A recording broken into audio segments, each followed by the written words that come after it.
This podcast is a member of the Place to Be Nation family. Visit us at placetobenation.com, the only place to be in your pop culture world. This is It Was a Thing on TV. Spoiler number one is Dr. Lee frowns. It stinks. What is going on? What is going on? Episode 42, Submission 208, The Dana Carvey Show.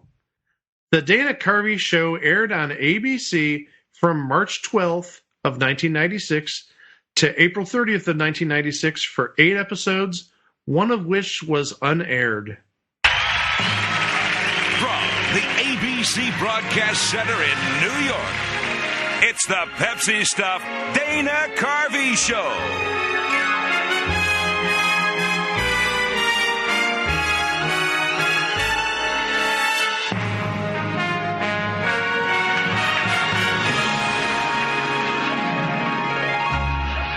Well, guys, the spring of 1996 was a year of transition at the American Broadcasting Company. Disney had just purchased the parent company of the American Broadcasting Company, Capital Cities.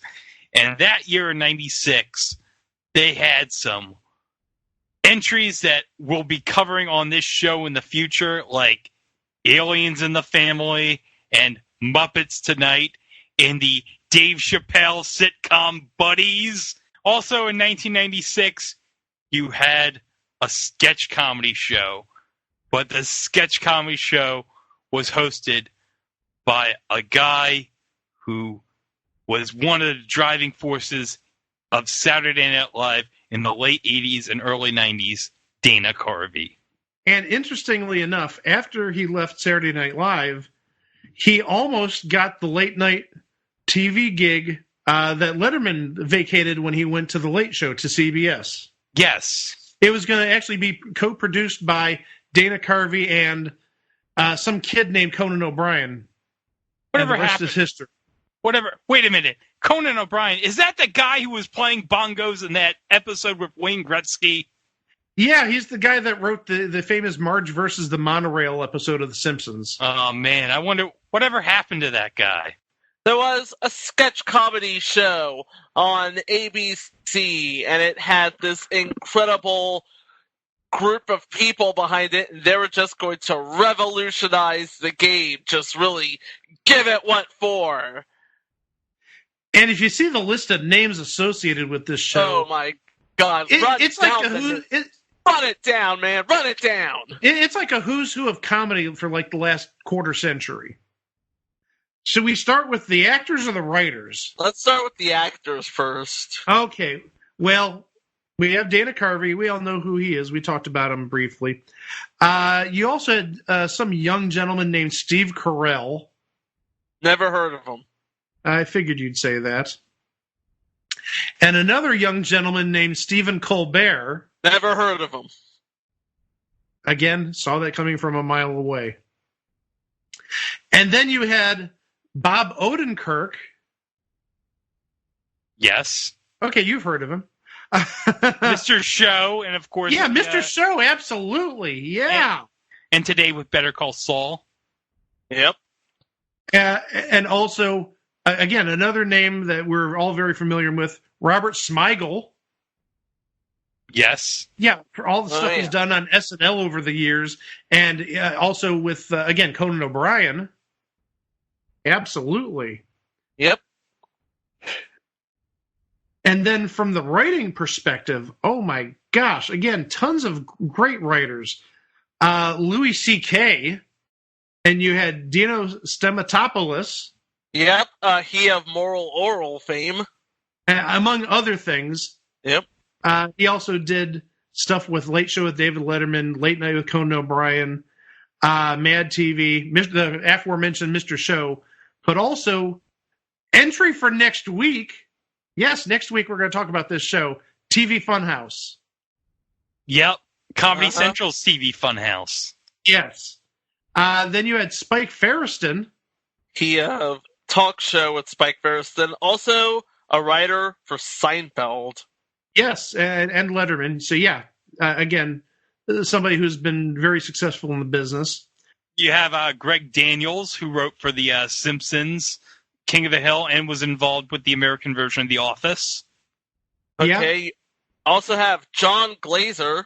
This was actually his first job, and he's gone on to do a lot of big things. For example, Delocated, Neon Joe Werewolf Hunter, and he was also on the writing team of Late Night with Conan O'Brien, and now he's on the True TV series John Glazer Loves Gear. Oh, he was also on Parks and Rec, Girls, and Inside Amy Schumer. And also, John Glazer was in the Too Close for Comfort episode of Future Entry, the greatest event in television history.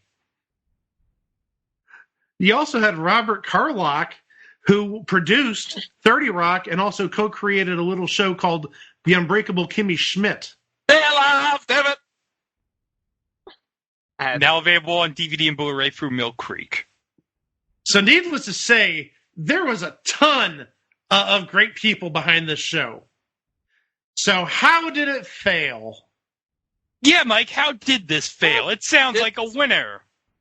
This has everything it needs to be completely awesome. Yeah. Well, we'll start off with the first sketch on the premiere episode. And the first sketch on the premiere episode had to deal with then president at the time, Bill Clinton, declaring that he was mother and father to the nation. And this included him ripping open his suit, his shirt, and showing a prosthetic chest full of nipples.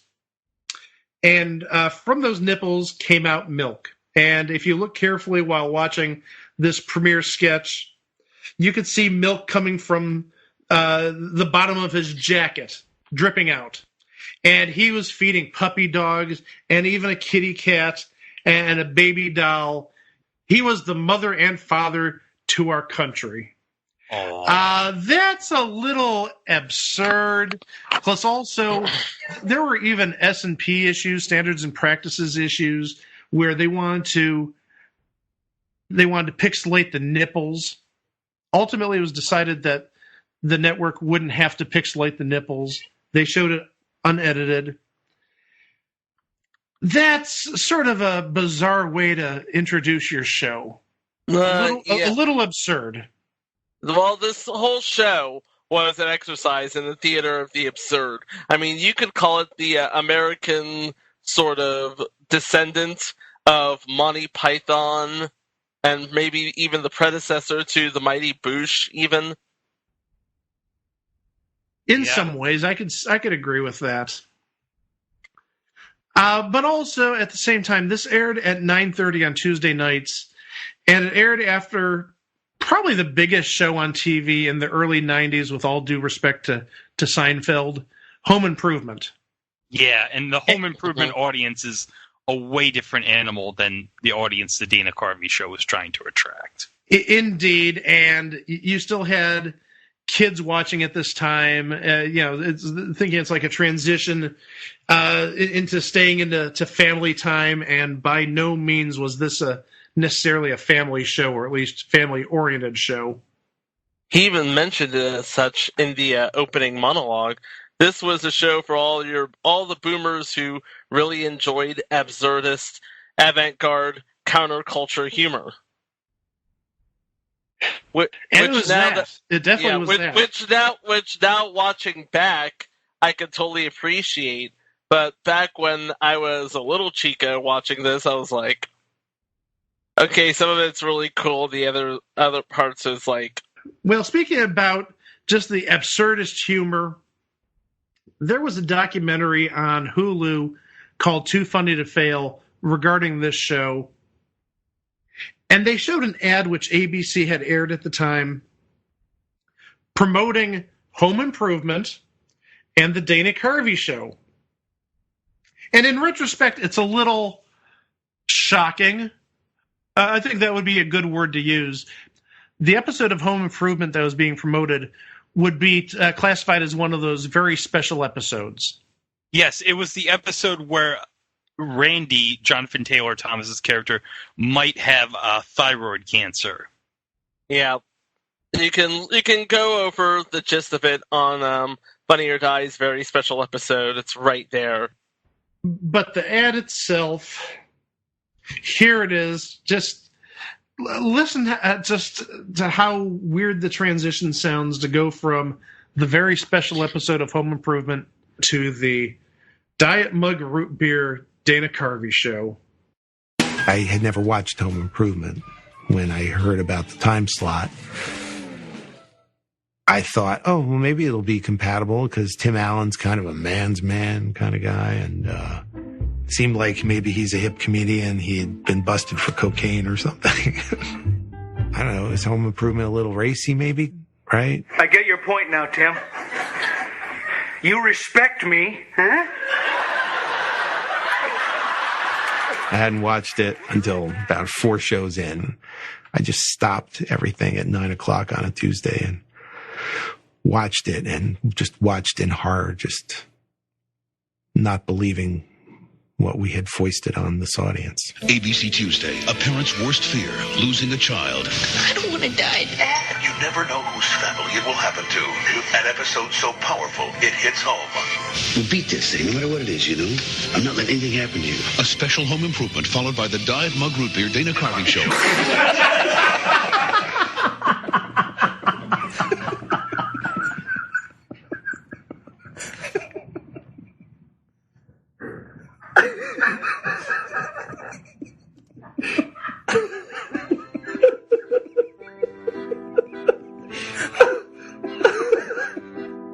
What can you say? I mean, that just says it all.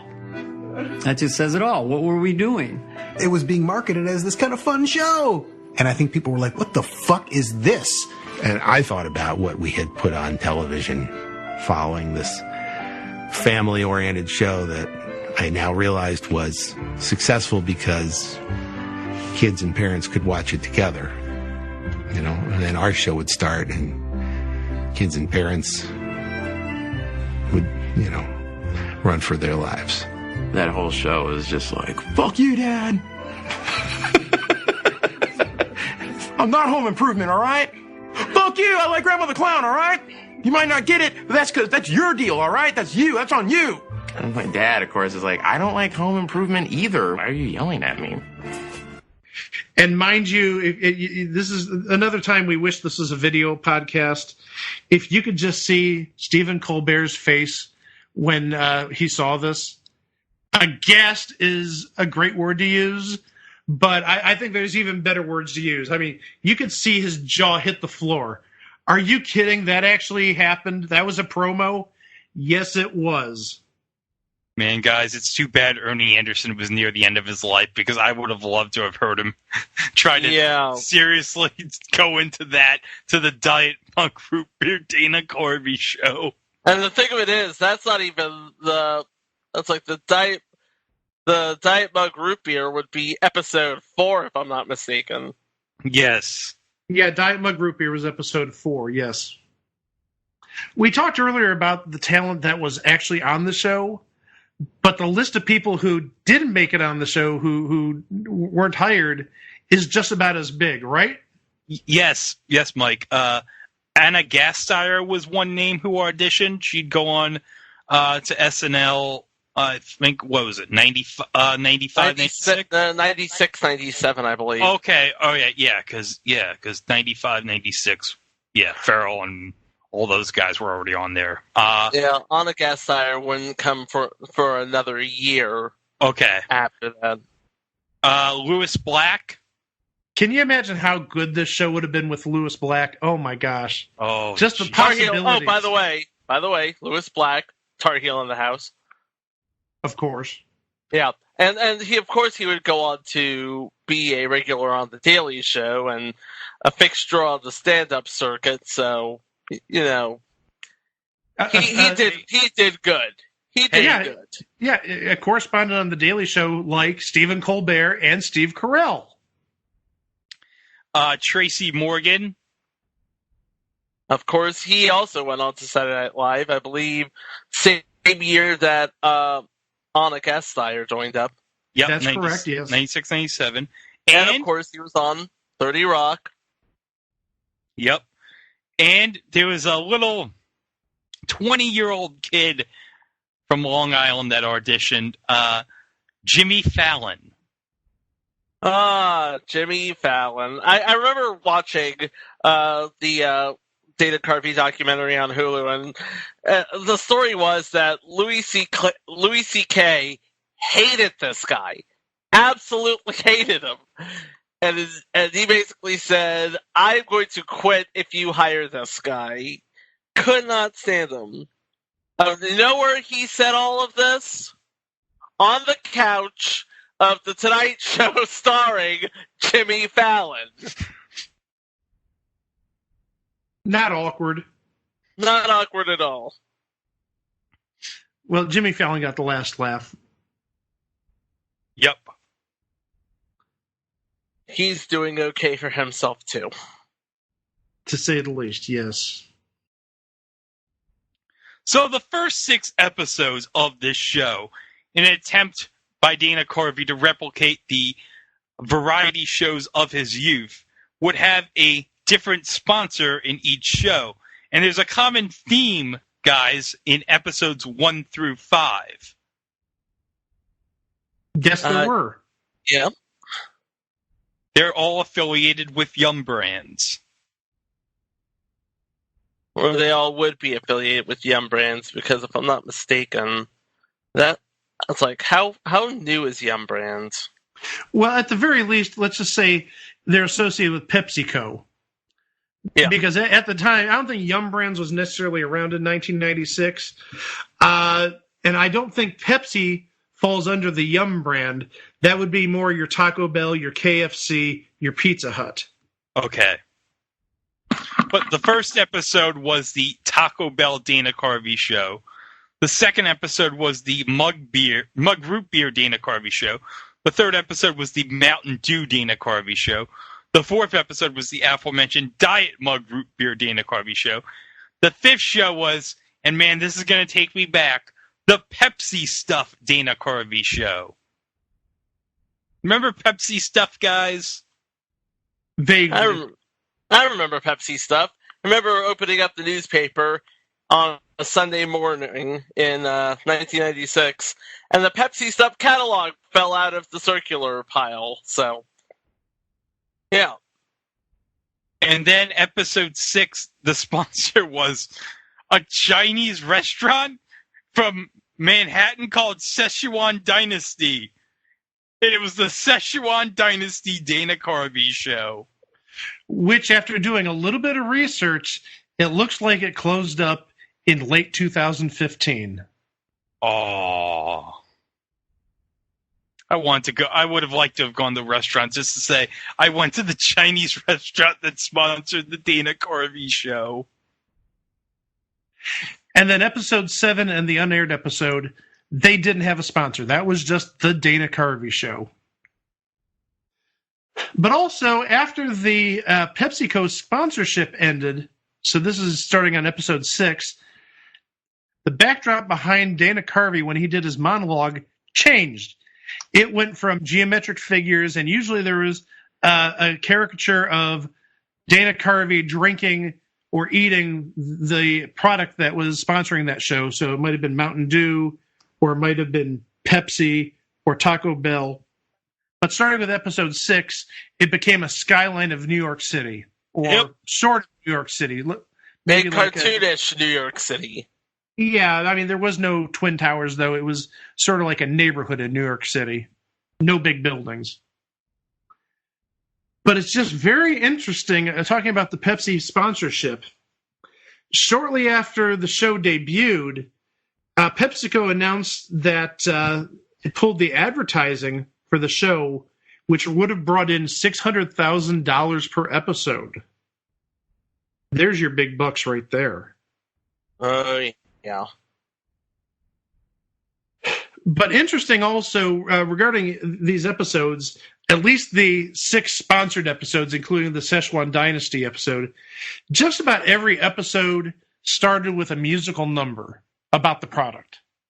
And they'd have occasionally people dressed in costumes looking like a taco or a bell or wearing merchandise of that sponsor. And they'd sing a song. Here's an example of one of the songs that was sung after the opening credits, but before Dana Carvey was introduced.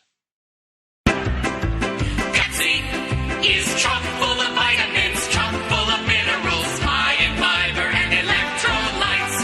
Pepsi repels mosquitoes, will lower the crime rate, brings old people back to life. When you drink a Pepsi, you can understand what elephants say to other elephants.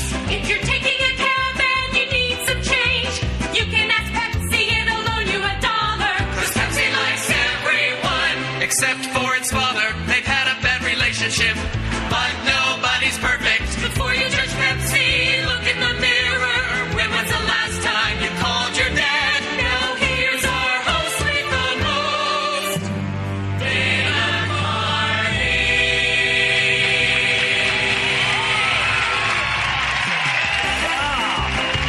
Thank you.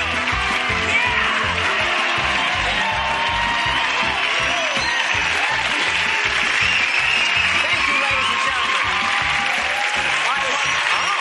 Interesting. Wow.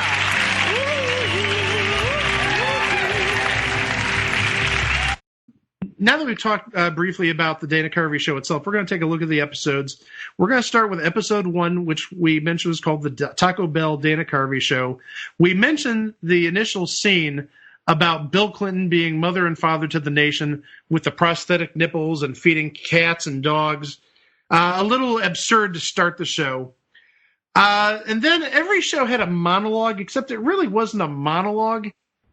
It just wasn't that funny, in my opinion.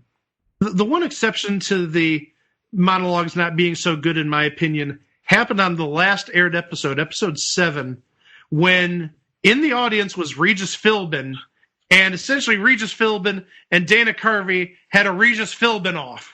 Oh, yeah. That was just, him. It was just, they were just ripping back and forth. Not really, yeah.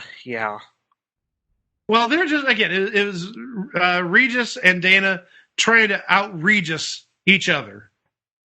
Then after the monologue, there was a segment which occurred, I think, maybe 2 or 3 times during the series called Leftover Beatles Memories, which I think was just an excuse for Dana Carvey to do his Paul McCartney impression.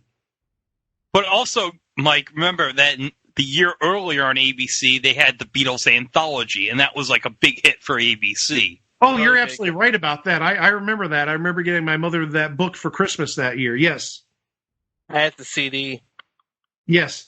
And then this was... Hold up. I want to mention, you also had Stephen Colbert as George Harrison, and you had Smigel as Ringo. And Smigel as Ringo was good. Smigel was really good. It was an epic. I mean, you had Stephen Colbert riffing on the fact that George Harrison not really liked among the Beatles fans, or sort of forgotten. He was the quiet Beatle. He was the quiet Beatle for a reason. And then you had Paul McCartney. He's talking, doing the hip and the hop and the bip and the bop and all that, and nobody understood the thing he said, although he perfectly understood what he said, something like that. And then you had Ringo just sleeping. But also you have, on episode 1, one of the recurring bits of the show, Dana and Steve Carell as the stupid pranksters. Oh yeah, that was one of those that became one of those meta recurring bits. I'm going to say it, and I hate to say it. It was funny the first 2 times, and it was funny the last time. We'll get to that in a little bit. But unfortunately, after you see the first 2 times, you're like, okay, we know how this is going to end. And the first one was at a drive-thru. The stupid pranksters went through the drive-thru. They ordered food. And, commonly what would happen with pranksters is they'd, dash before the food came. But they went through the drive-thru, they paid for the food, and while the person at the register was getting the food, they left. That's why they're stupid pranksters. Yeah. Then you had Nightline checking in with the Republican Party. You do need to remember that 1996 was an election year, and they really came down hard on Bob Dole. I think they nailed all of it. Bob Dole was like, Bob Dole. And then you had Steve Forbes, who was like, I just want to take this opportunity to thank all my money. And then you had Pat Buchanan, like, this is a still beating live heart of a Mexican immigrant. Watch me eat it. All the pundits said we were dead. I'm sorry I'm doing Steve Forbes again, but I thought I would. Go ahead. Oh, and I couldn't have done it without my wonderful money. Let's hear it for my money. And then he's just hugging a giant bag full of money, Steve Forbes. And then you had a spoof commercial for Drowsy Boy. Not Lazy Boy, Drowsy Boy. It's the recliner that acts as a robotic exosuit. Yes, think Transformers, but with furniture. And then after the Drowsy Boy commercial, Nightline checked back in with the Republican Party. And we do have to add that Dana Carvey did Ted Koppel, and did Ted Koppel really well. Mm-hmm. And then another segment which wait. Hold on. I want to mention the best part. Steve Forbes is now drinking some cocoa.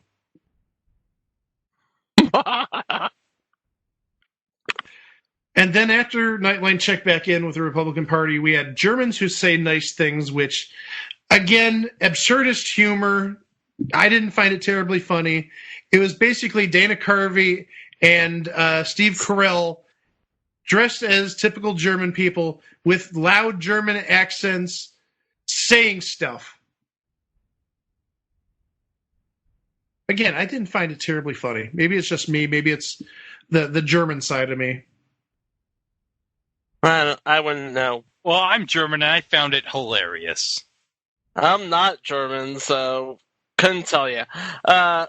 Next, well, I'm only a quarter German, so maybe that explains it. Maybe if I was at least half German, maybe I'd get it.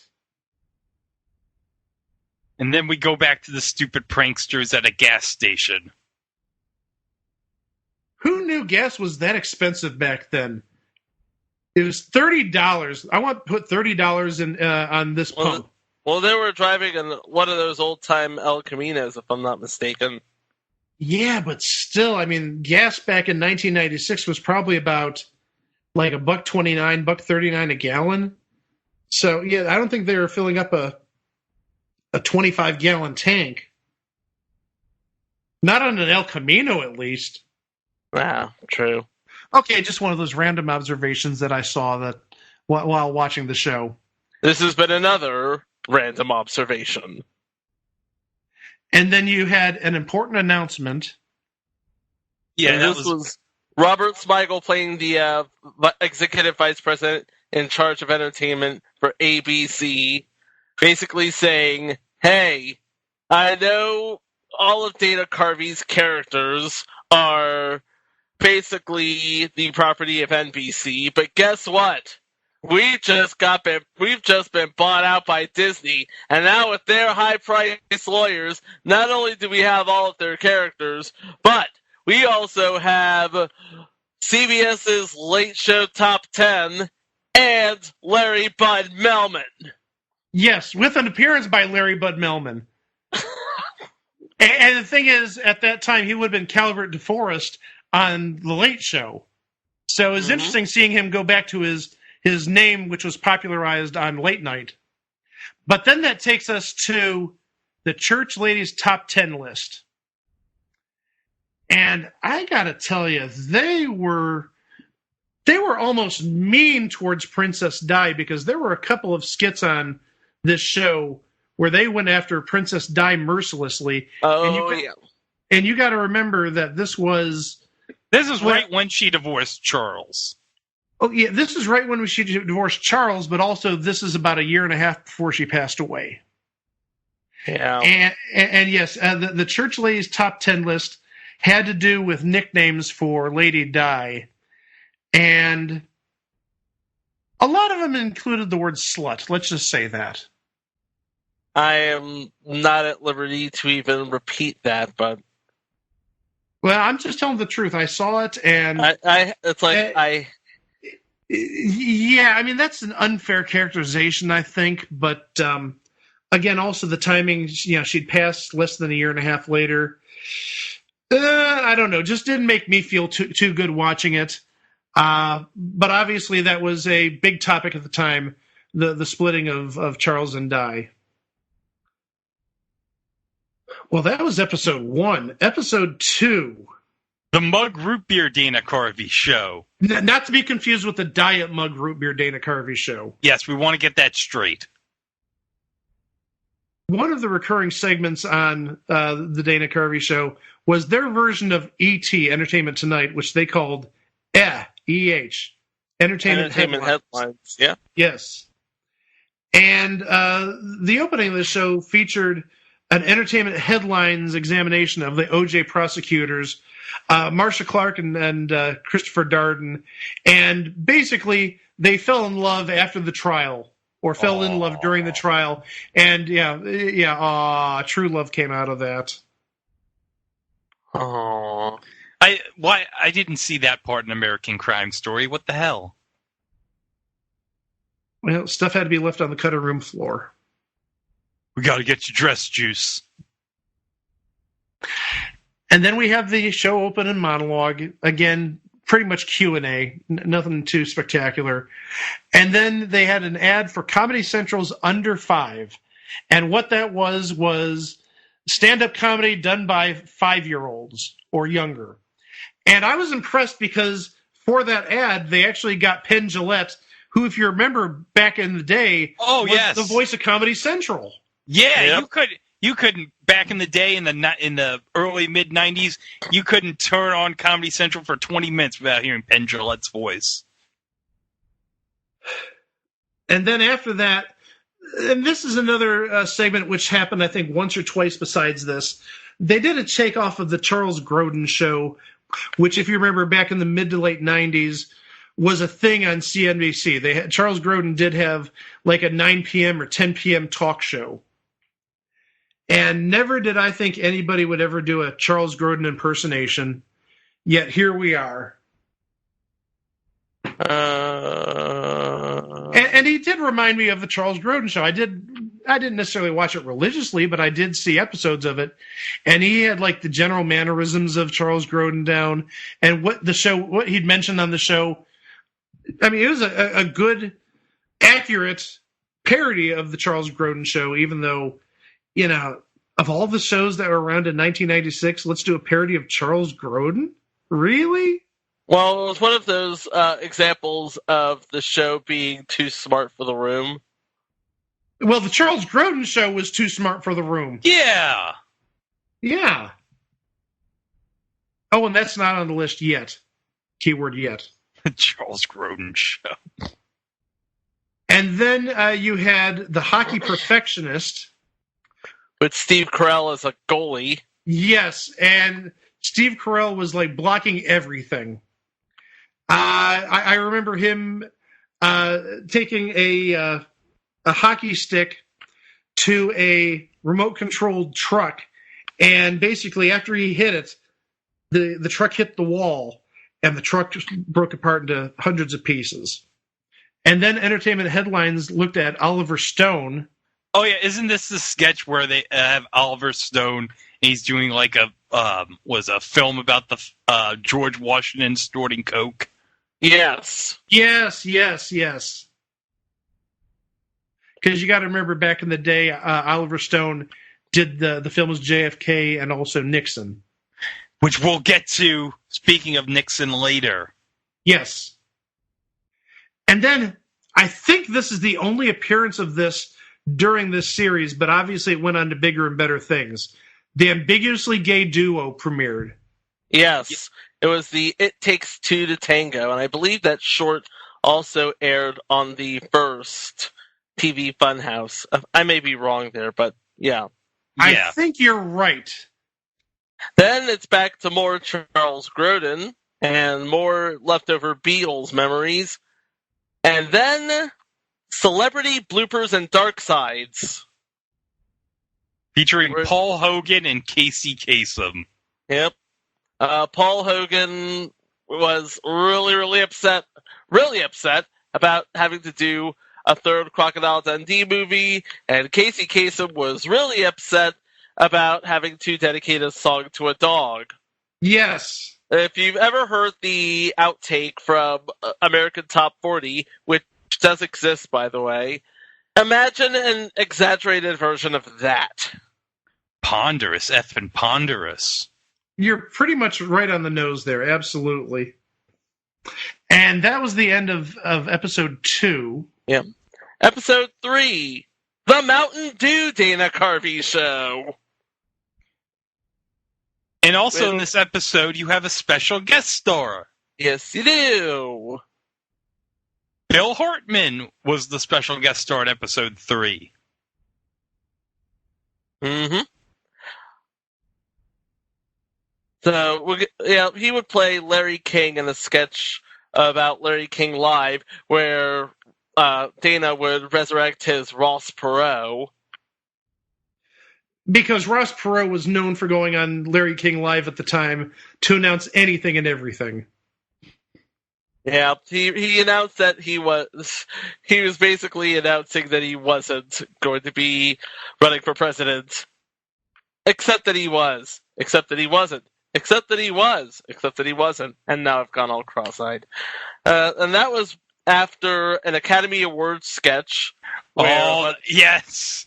Where a bunch of farm animals were pissed that Braveheart won Best Picture instead of Babe. Yeah.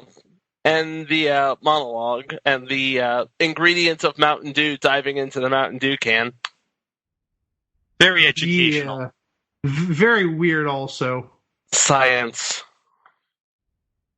And next, the 11 o'clock news that's easy to take. This is where we start to see the shades of Colbert that we would come to know and love, and that is delivering humorous news with a straight face. Yes. Especially when he had all sorts of pets around him. A parakeet on his shoulder, holding what looked like a golden retriever puppy dog. Yes. And next we go to Mountain Dew looks like. It looks like liquid sunshine. Yep. That's exactly what it looks like. It looks like nothing but liquid sunshine. And then Bob Dole's announcement of a vice presidential running mate. Strom Thurmond, in an attempt to make Bob Dole look more youthful. Bob Dole is old. Bob Dole is younger than his running mate. Bob Dole is in touch with the youth. Bob Dole. Who the heck knew that Dana Carvey could do a Strom Thurmond impersonation? No clue. And then perhaps the most racist sketch ever to come from this series. Oh, because Dana Carvey doing Strom Thurmond wasn't racist enough. Well, Strom Thurmond. Well, never mind what I have to think about Strom Thurmond. Susan Sarandon and Gregory Peck present the Foreign Language Academy Award. And let's just say the racism meter is going off the chart. Yeah. Lots of stereotyping. Yeah. It's, I'm feeling yucky just thinking about it. Yeah. This would not fly in 2020, but in 1996, it just flew under the radar. Probably because nobody was watching it by then. I don't know. But if you think that was cringe, wait till you get to the next segment, Grandma the Clown. Oh, dear.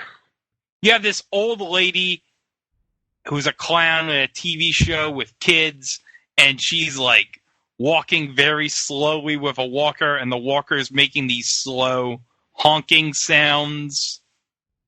Mm-hmm. It is just bizarre and weird. And a little bit icky.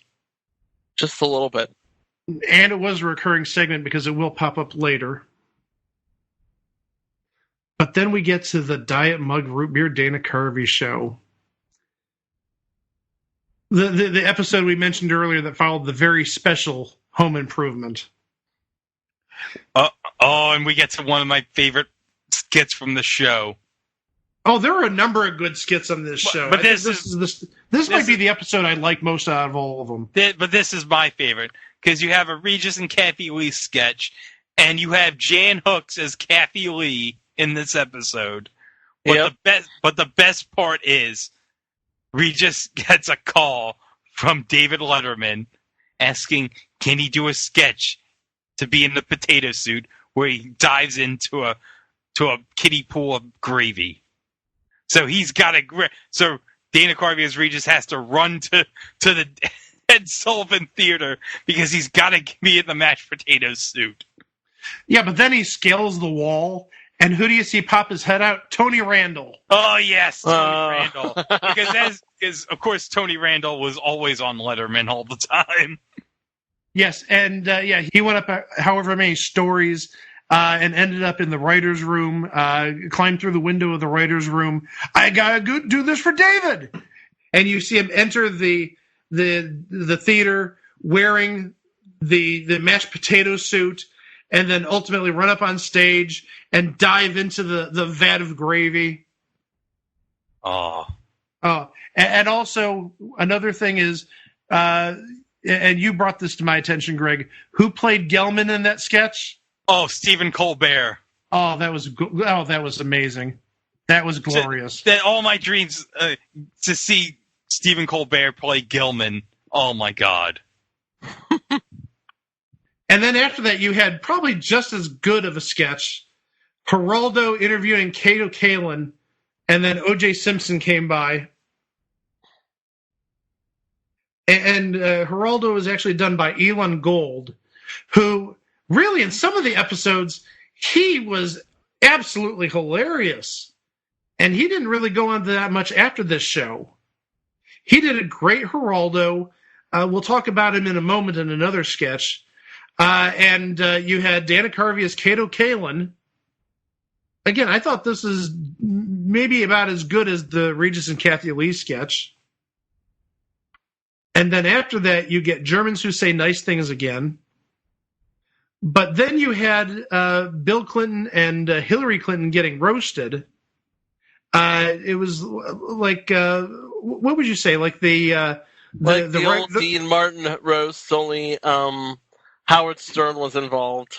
Well, I was thinking more like the White House Correspondents' Dinner also. Yeah, that too. It was a little bit of both of those. And the big star of the show was Howard Stern, again played by Elon Gold. He did a heck of a Stern. He did. And that was, again, given that this aired immediately after the very special episode of Home Improvement, the subject material was just a little touchy, not appropriate for 9:30 after the Home Improvement special episode. Yeah.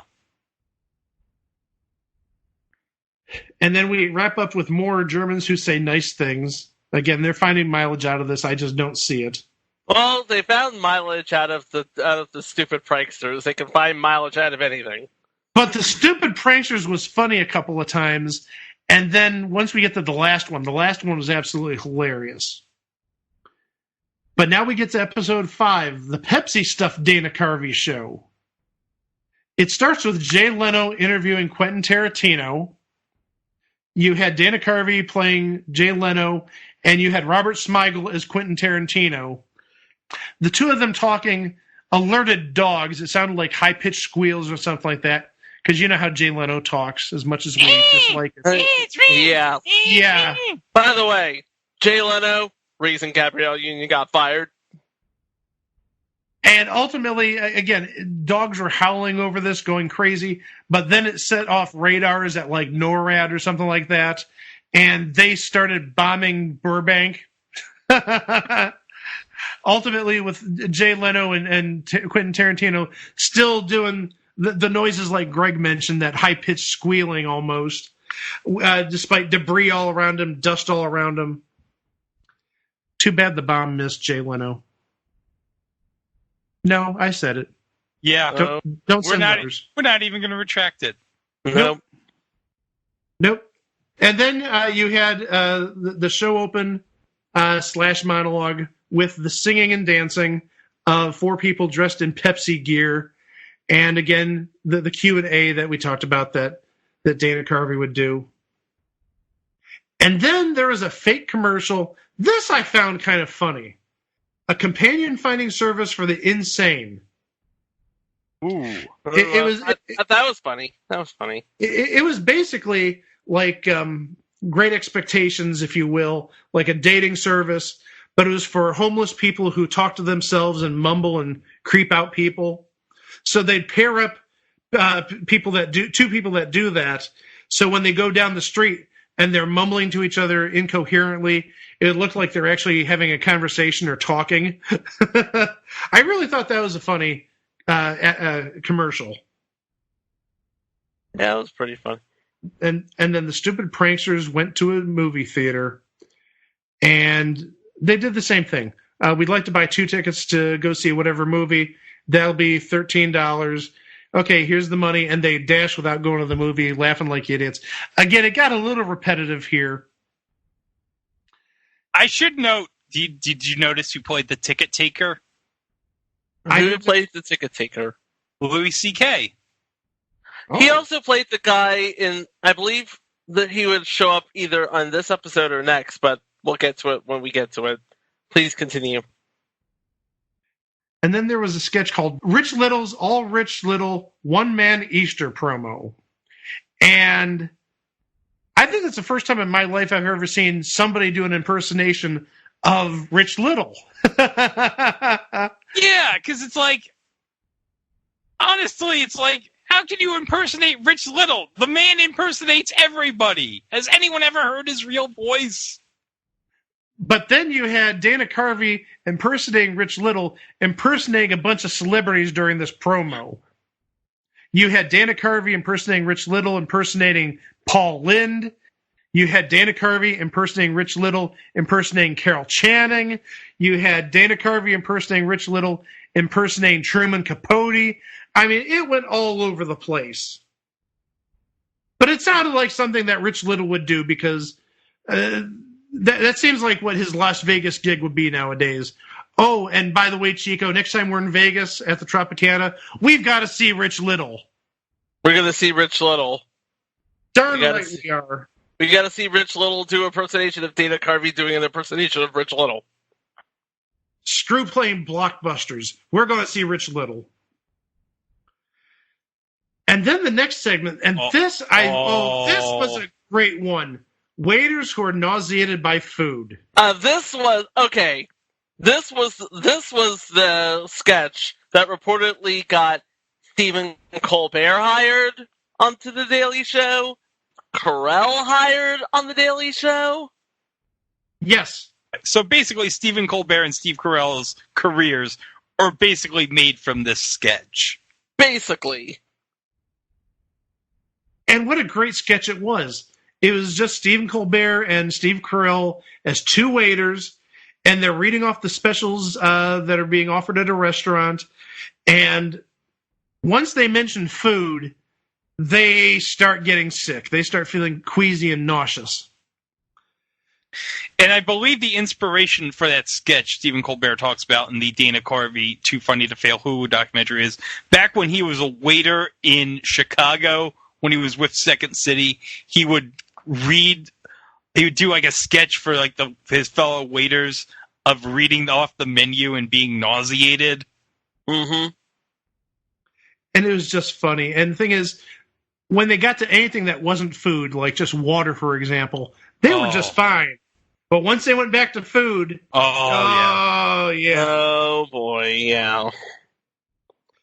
And then there was a quick little 15-second segment, Meanwhile at Fabio's house, which had Dana Carvey as Fabio, bare-chested. Now, mind you, it was a prosthetic bare chest, very hairy one, and all he was doing was shaving his hair.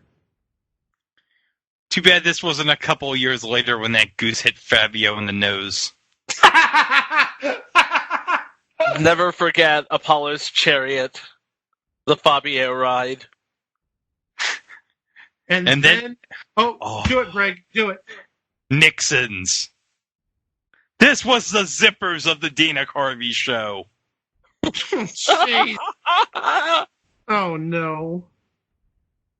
But this is a spoof on the Oliver Stone movie Nixon. But instead of one Nixon, you have 4 Nixons. Well, ultimately there were 5 Nixons because one of them was somebody wearing a Richard Nixon mask. Yes. Very bizarre, very funny though.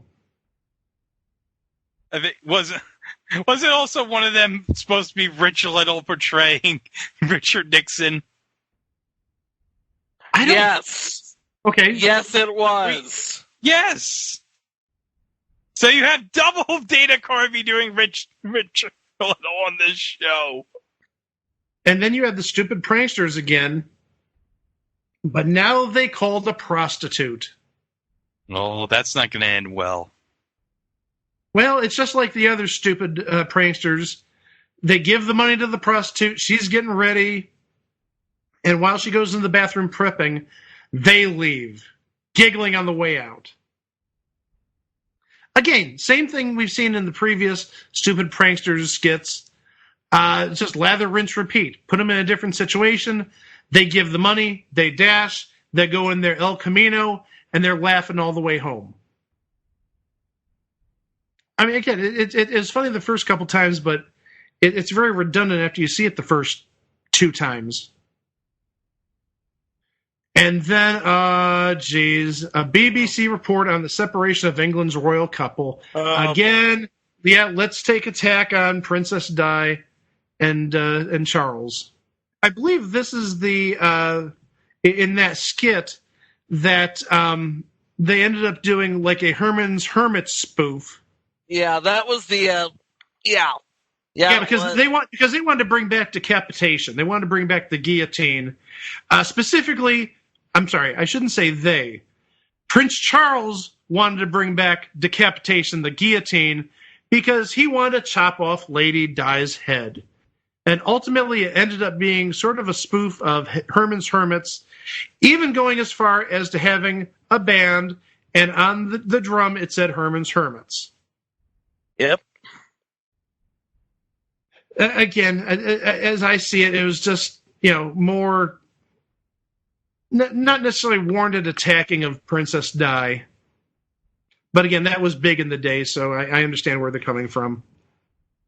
But now we're out of the PepsiCo sponsored shows. Where are we at now, Greg? The Szechuan Dynasty Dana Carvey Show. And the first skit on this night was World News Tonight, and it was looking at Bob Dole and Bill Clinton physically preparing for the presidential race. And it was very bizarre. I mean, you had Bill Clinton running, you had Bob Dole running, and the thing is, Bill Clinton back in the day did jog.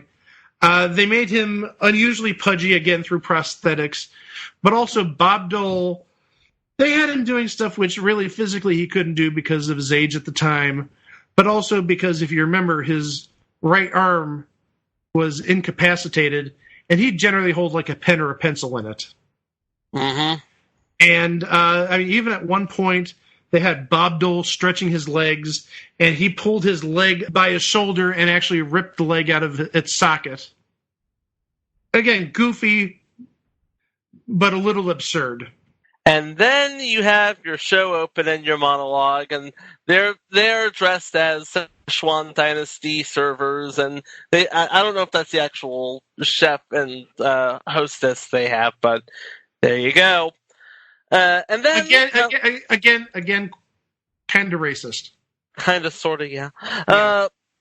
Then you have Techno Future, which was a sort of pseudo-futurist vintage look into how life would be. And one of the people who was in this sketch was Louis C.K. as a guy wearing a pair of goggles that detects bees.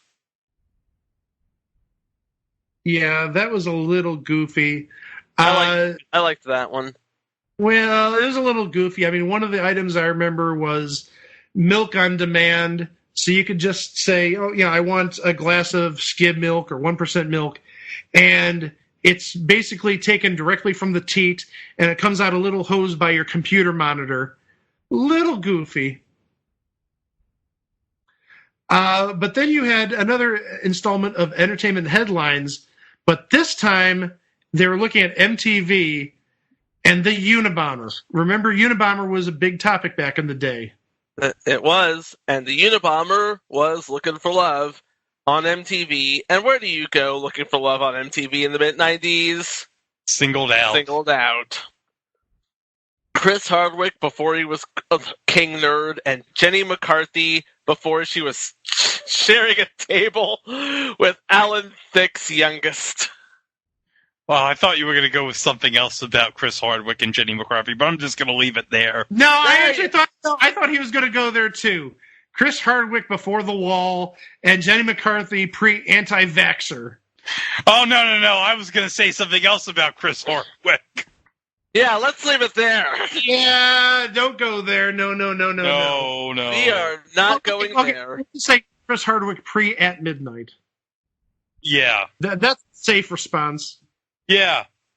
That's all we're going to say, guys. Okay. So, then we have Discovery Channel After Dark, which is basically a compilation of animals. Well, you heard Bad Touch by the Bloodhound Gang. You and me, baby, ain't nothing but mammals, so let's do it like they do on the Discovery Channel. Yeah, I don't need to explain this to y'all. And then...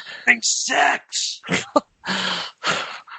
We like to use the term relations, but whatever. Then there's Skinheads from Maine. It's racist and anti-Semitic, but it's also very folksy. This didn't sit well with me. I'm sorry. No, it did not. What was after this, though, I thought was very funny. Entertainment Headlines looks at Madani. Yes.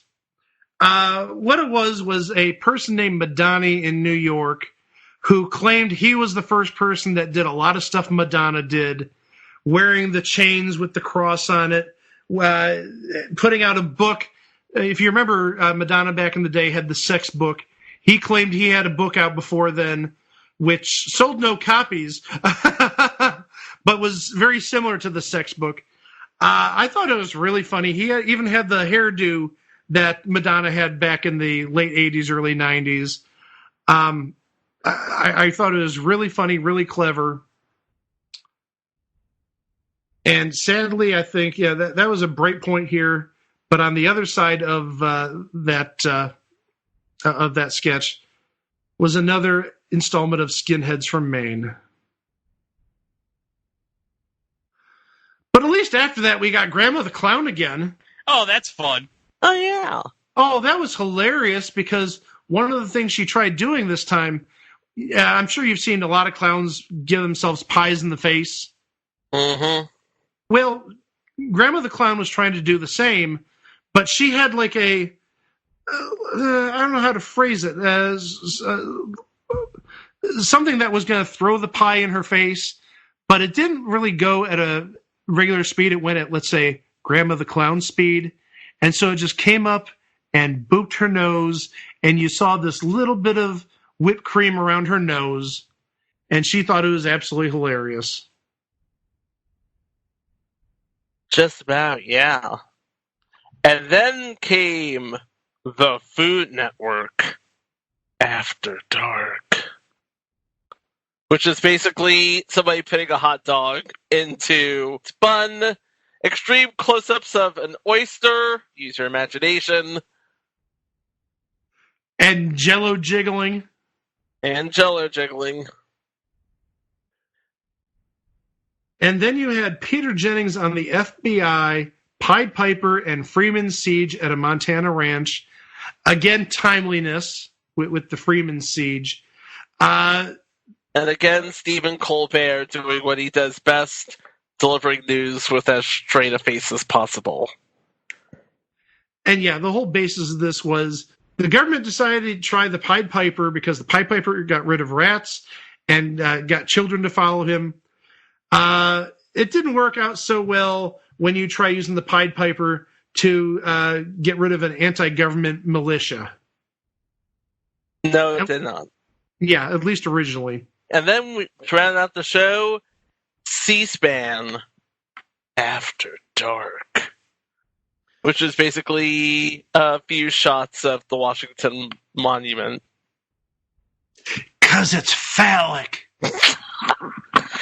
Episode 7. It just says... Yeah, there's no sponsor. Yeah, it just says the Dana Carvey Show number 7.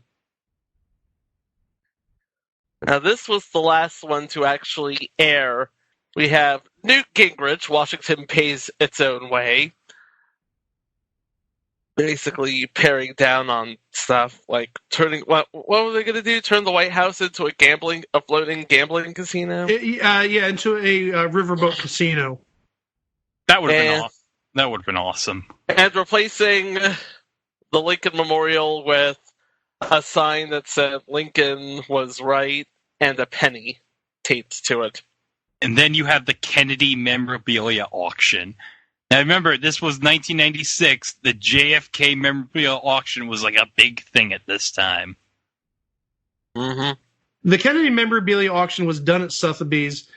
During the auction, one of the items that came up was John F. Kennedy's rocking chair. And so when people bid on it, he'd be the auctioneer would be, who would give me $250,000 for this? And so somebody would raise their hand, and the auctioneer would be like, oh, okay, thanks for the bid from the person who'll be sitting on his porch in the John F. Kennedy rocking chair saying, oh, look at me, I'm John F. Kennedy sitting in my rocking chair. And he basically just mocked the people who were bidding throughout the process. But then at the end, the final scene, you had the person who won the rocking chair actually doing that. Oh, look at me, I'm John F. Kennedy. I'm sitting in my rocking chair. Ha ha ha ha. I thought it was really funny. But then, this was great. This was good. The cutting room floor remembers If I Only Had an Ass. So what it was you had a Gene Shalit impersonator looking at cutting room floor material from famous movies. And this one was a takeoff of The Wizard of Oz. So we all know The Wizard of Oz, the lion wanted courage, and the Tin Man wanted a heart, and the Scarecrow wanted a brain. Well, there was a fourth character which didn't make the cut, and he wishes he had an ass. And he pulled down his pants, and you saw a fake butt, but without a crack. He had no ass. It was just no ass. What a shame. How terrible would that be to live life with no ass? And he even sang a little song, like If I Only Had a Brain, but it was If I Only Had an Ass. Talking about then he could fart and he could poop and stuff like that. And here's that very song right now. Oh. Boy. Here we go. Oh, I am dead. Oh, the hours I would while with Nyma smile, the days would quickly pass. Oh, the ladies would be swooning, well, I would be just mooning if I only had an ass. I would do a lot of sitting, my pants would be a-fitting, I'd pass a lot of gas. To the folks, I'd be relating all about my defecating if I only had an ass. Oh, I would run around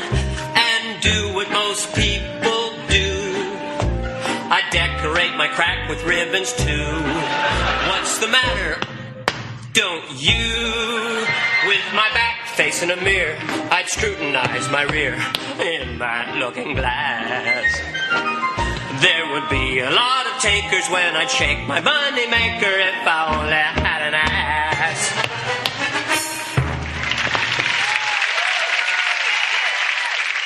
More Peter Jennings. Peter Jennings gives anonymous interviews. Again, Stephen Colbert as Peter Jennings. And again, Stephen Colbert being incredibly deadpan serious while trying to keep a straight face. Perfecting his Stephen Colbert persona. Not only that, but you have a cameo. I'm looking at the cameo right now. Isaac Hayes and a teddy bear. Yep, Isaac Hayes as quote-unquote Kim. The next sketch that came up was Famous First Ladies as Dogs, and this was actually mentioned on the DVD commentary. It's probably one of the funniest bits. Heather Morgan dressed up as, probably I'd say minimum of like 7 First Ladies, Hillary Clinton, Jackie Kennedy, Nancy Reagan, Barbara Bush, Eleanor Roosevelt, Mary Todd Lincoln. I'm sure there's one or two that I'm missing. The Mary Todd Lincoln one's the best, where she's fighting with a dog over a sock. And yes. They both have it with their teeth. Well, not just that. The Jackie Kennedy one, too, was very funny, because somebody threw a milk bone at her, and she caught it in her mouth. This has been Heather Morgan's First Ladies as Dogs. And then, this was real funny, too. The Chicago Bulls' quest for the NBA championship. Remember, this was 1996, the season of 70. Right. It's the year they went 72-10. Yeah. Yes. And this was their take on the NBA on NBC coverage with Marv Albert and Bill Walton. And this was, oh my gosh. It was great because every time they went to Marv Albert and Bill Walton, either Bill Walton kept on getting taller or Marv Albert kept on getting shorter. But also, you need to remember, first off, Bill Walton is like 7'2" or 7'3". He is a tall person. But ultimately, by the end of the sketch, you have Bill Walton filling up like the entirety of the screen, and for Marv Albert, you just see his head at the bottom of the screen. It's very funny, and not a bad impersonation of Bill Walton, because if you know who he is, he's a bit of, to say the least, a throwback to the 60s and 70s. He's a true hippie. And also, Bill Walton, he kind of likes the wacky tobacco a little bit. Just a little bit, yeah. He likes to light one up. And then after that, you had a PSA from Strayhound Buses, basically saying why you should take buses over flying, because there's a better chance that your plane could fly into a mountain, and even though you'll get there faster, there's a higher chance of you dying. So why not take your time and take a bus? Yep. Mm-hmm. And then it just got really weird. The last segment was world leaders and their baths, and they showed Jordan's King Hussein in the bath, in a bubble bath, playing with army men and a tank. Very bizarre. And then during the closing credits, they had Prince Charles in a similar bath, but his bath was just full of tea bags, and he poured cream in there, put sugar in there, and actually at one point drank the tea out of the bathtub. Yuck. Yeah, a little bizarre to say the least. We should mention the opening monologue was the Regis Philbin talking to Dana Carvey doing Regis Philbin. Yes. So now we get to the final episode, which was the unaired episode. So by that point, ABC was completely done with the show. So you know what they aired in the Dana Carvey Show's final episode's place? Coach? Yes, not just a special Coach, but a special episode of Coach with Troy Aikman guest starring. Where somebody was going to be the recipient of Troy Aikman's seed. Yes. So the show starts with another Charles Grodin segment. And this Charles Grodin segment, who was there? There was Gene Wilder, again being done by Elon Gold. And I forget who else was there. Again, it was a funny segment. I think you had someone doing Richard Lewis, I think. No, I don't remember Richard Lewis. Okay. Okay, Elon Gold did Gene Wilder, and he did Jeff Goldblum. He did. Yeah. Elon Gold did Jeff Goldblum. And again, did those really well. Of course, this was before he decided to mellow himself out. So after Charles Grodin, we had the show open in monologue, but the monologue itself consisted really of one joke, right, Chico? Yeah, it was just, okay, this is my impersonation of Katharine Hepburn trying to start a stalled car. And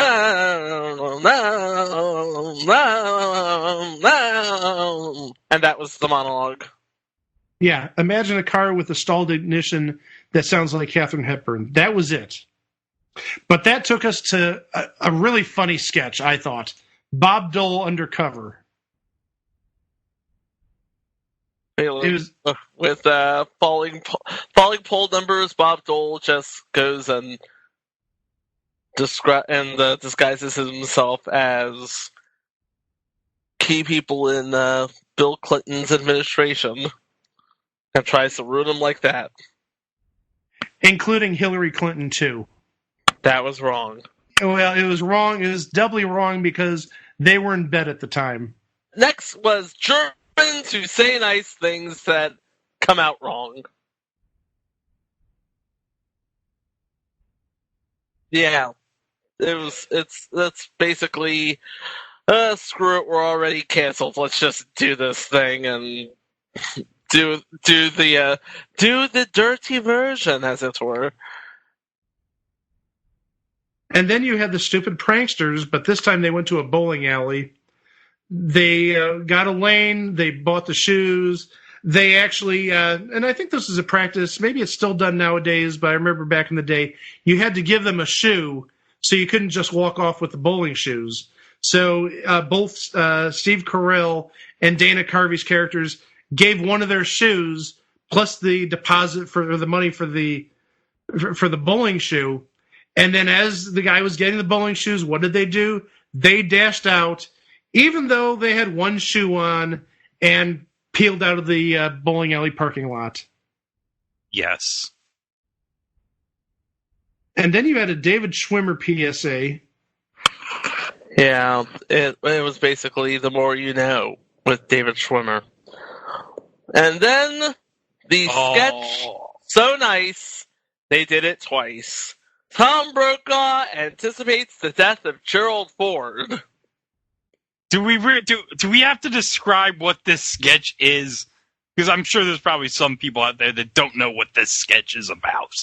Well, absolutely. Okay, so Tom Brokaw, to want to stay at his house in the Hamptons, records a bunch of segments anticipating certain events that might occur in the future so that they can already get them in the can. And one of them just happens to be the death of Gerald Ford. And it starts out normally where they say, we're sad to announce the death of Gerald Ford tonight at the age of 83. Okay, let's do it again, but let's do it for next year. We're sad to announce the death of Gerald Ford at age 84. And then they go back and bring up different scenarios in which Gerald Ford may pass away. Oh, yeah, there's one event where he was chopped into bits in a commuter plane. Of course, there was one where he says, Gerald Ford was senselessly eaten by wolves today at the age of 83. He was delicious. And then Gerald Ford committing suicide. senselessly committing suicide. Senseless committing suicide, yes. And then the last one, it had to do with Zimbabwe. Yeah, in case the U.S. was invaded by Zimbabwe. And you had and you had Dana Carvey as Tom Brokaw doing like clicking noises. Oh, but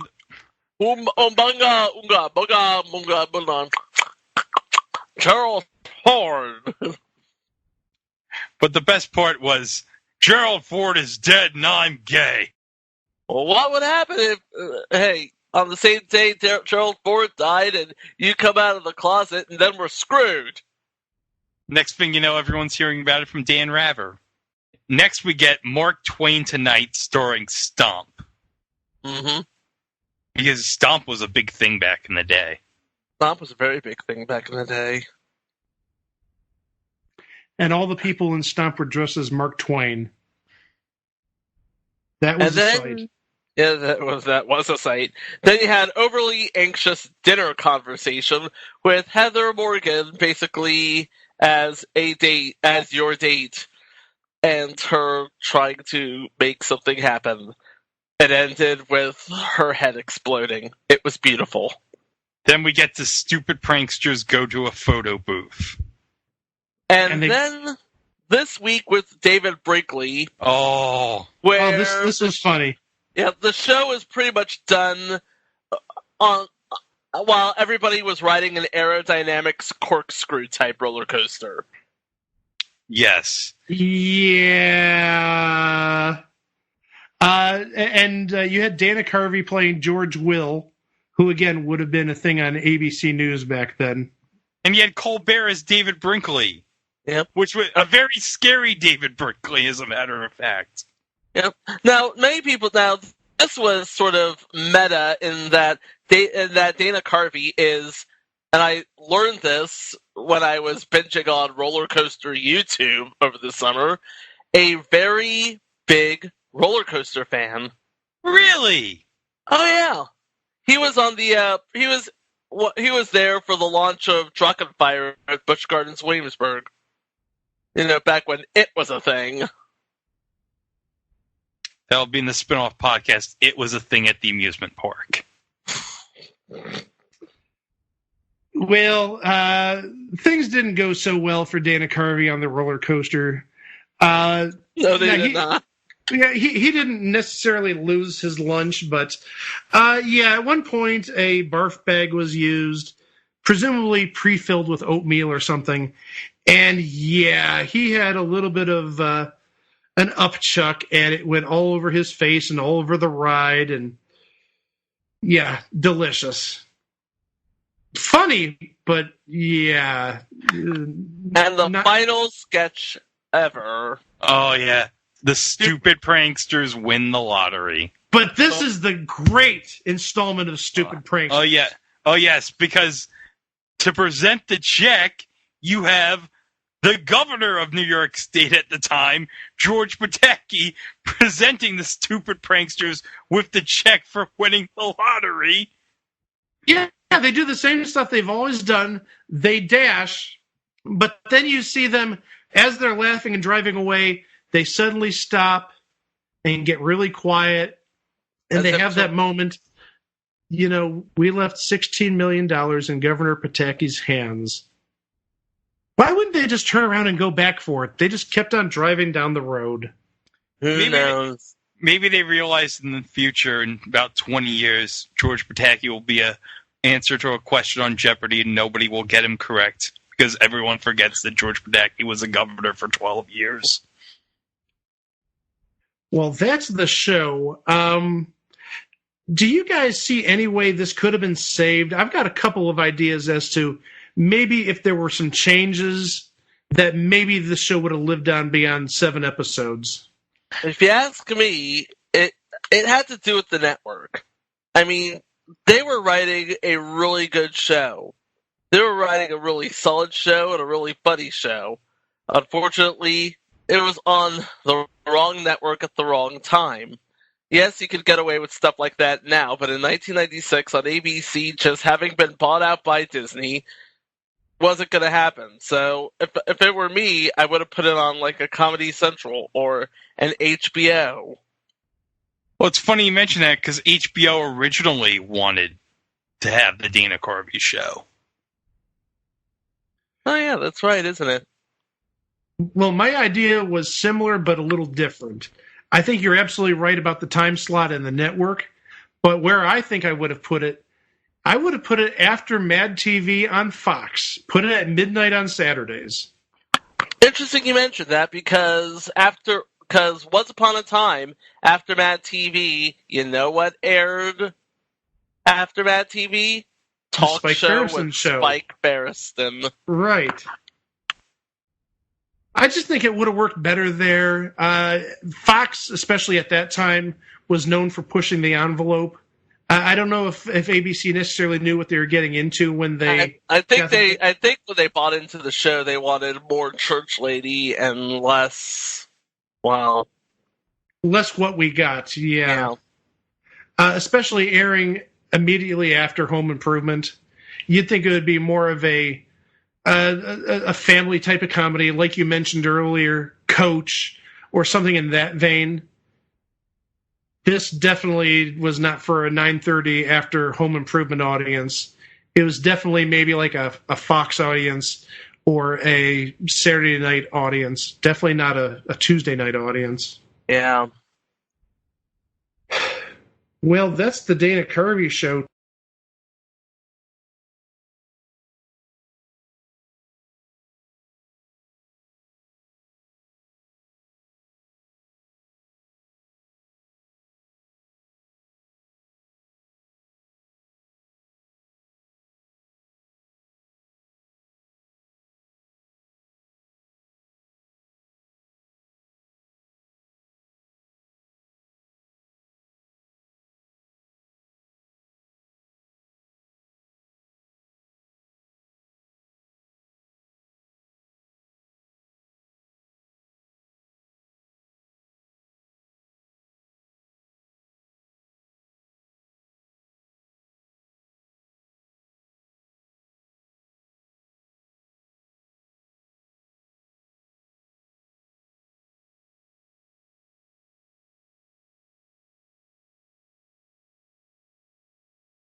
Promotional consideration paid for by the following.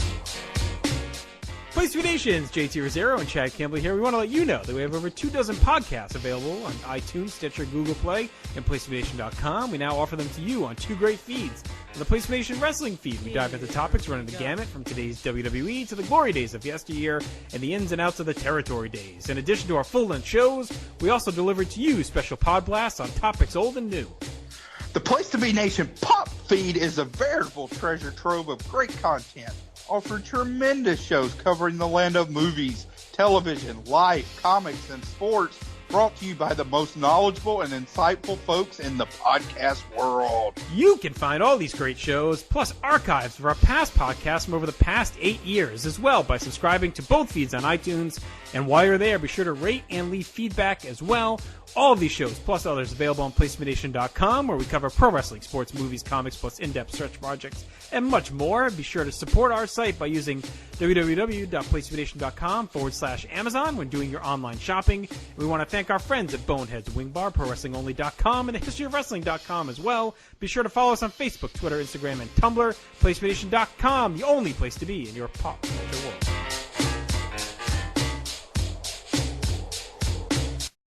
Episode 43, Submission 901. Hulk Hogan commercials.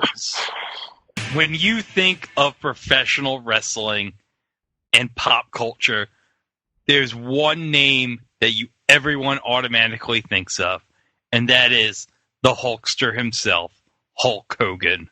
Brother.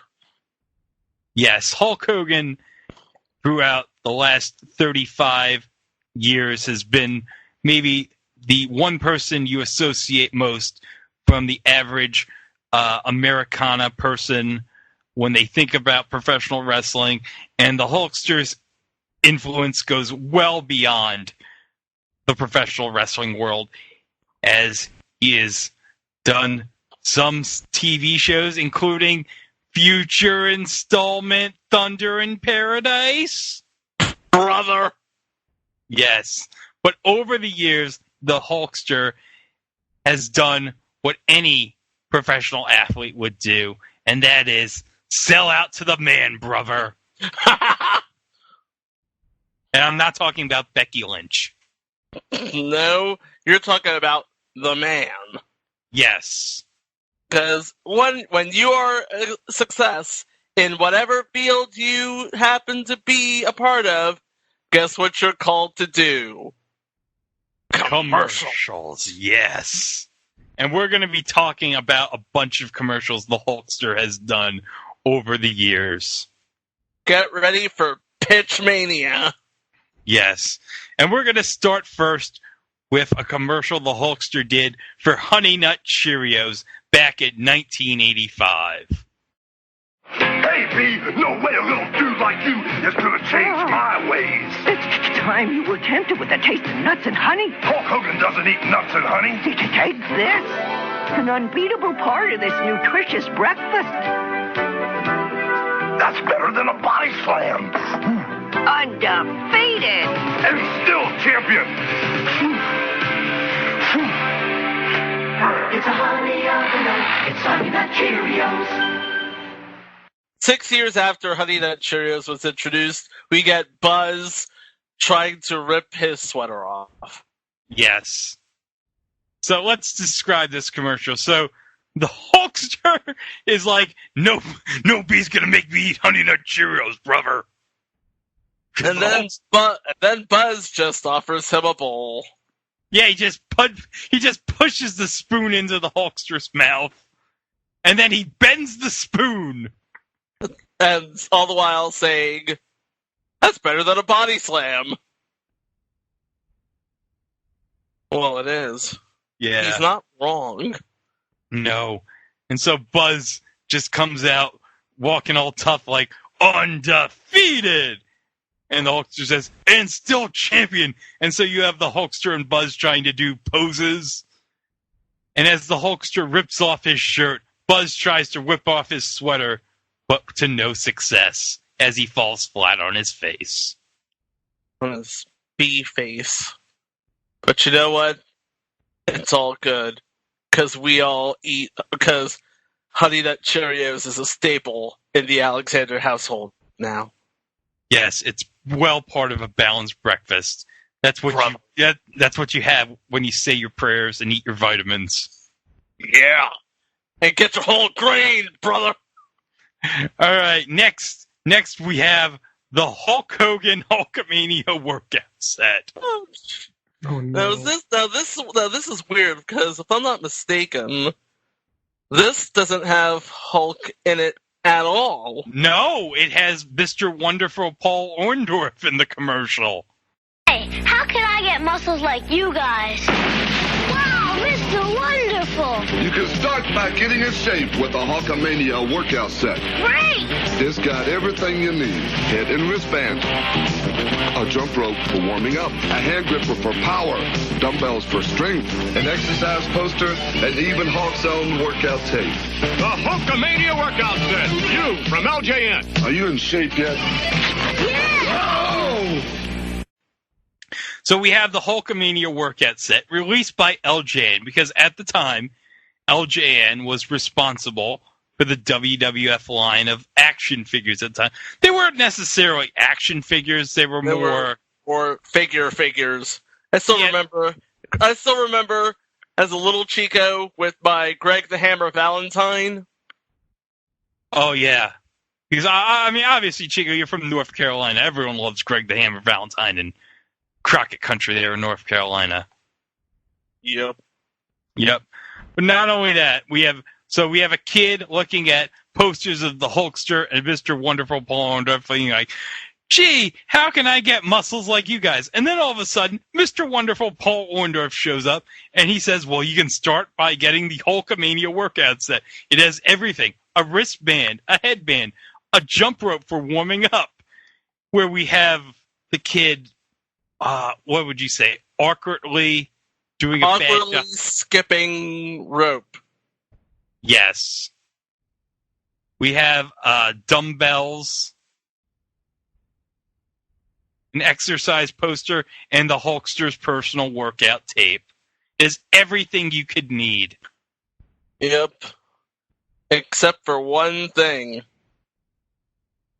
which we won't go into. Yeah, brother. Christina Claridge's sister? Oh. Stop. All right. All right, next we go to 800 Lone Mart. Now, is this, now he's done several, actually. Is this the help desk, or the Bill Bryan, or the therapy one? This is the therapy one. Tell me about your problems. I have bad credit, no girlfriend, and no life. But at least I own my car. I have a solution. 1-800-Lone Mart, brother. 1-800-Lone Mart, baby! It sounds like you need more money to have fun, right? Exactly. Since your car is paid off, it's as good as cash. Call 1-800-Lone Mart, brother. Your problem is solved. 800-LoneMart.com, baby! So, Jimmy Hart has a bullhorn. You know what you do? Whatever Jimmy Hart with the bullhorn tells you to do. Yeah.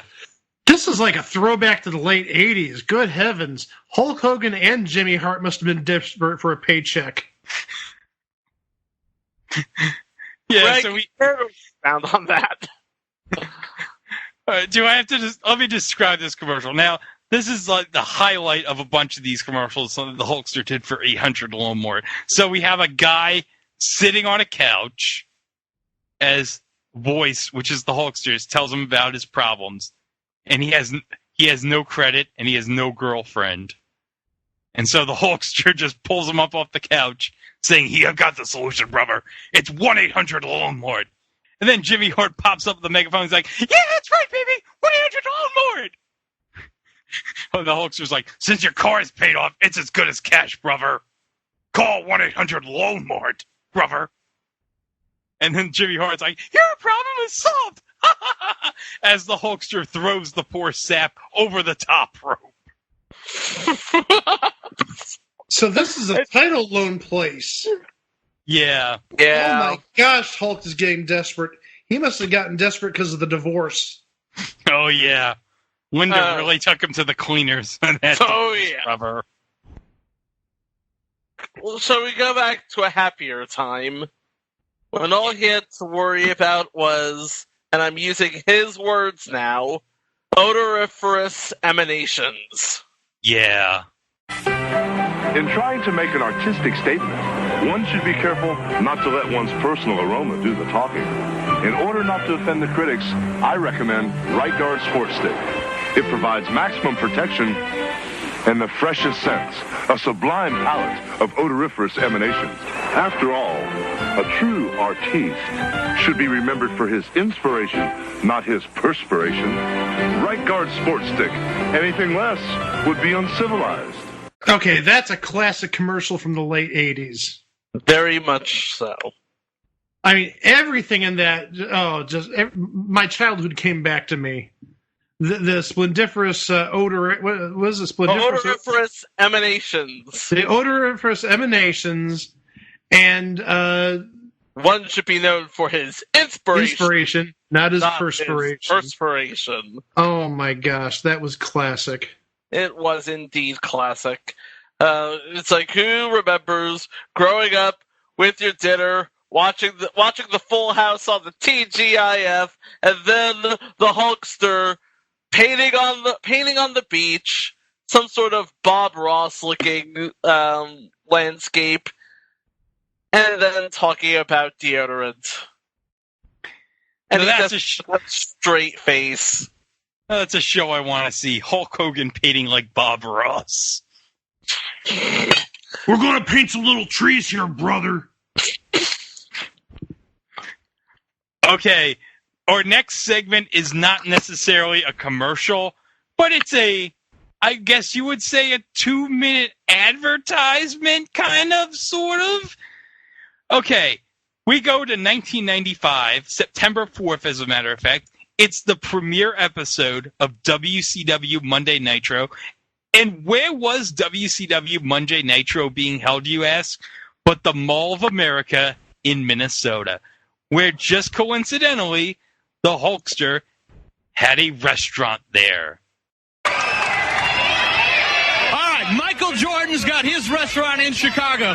Coach Don Shula of the Miami Dolphins, he's got a steakhouse. But WCW's own world heavyweight champion Hulk Hogan, he's got Pastamania in the Mall of America. I want to try to get a word with him if I can squeeze in there. Hulk Hogan coming up. Debut edition of Monday Nitro. You've got Big Bub in the main event. Who's the greatest wrestler in the world?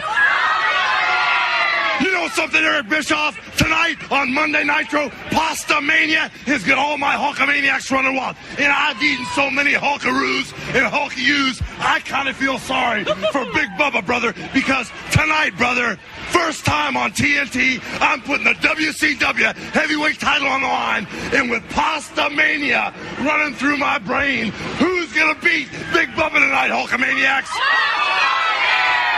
And when I'm done dragging him around the Mall of America and all my Pasta Maniacs are tearing their WCW shirts off, brother, I'm going to give Big Bubba a dose of my Hulkaroos up there, and then I'm going to body slam him again.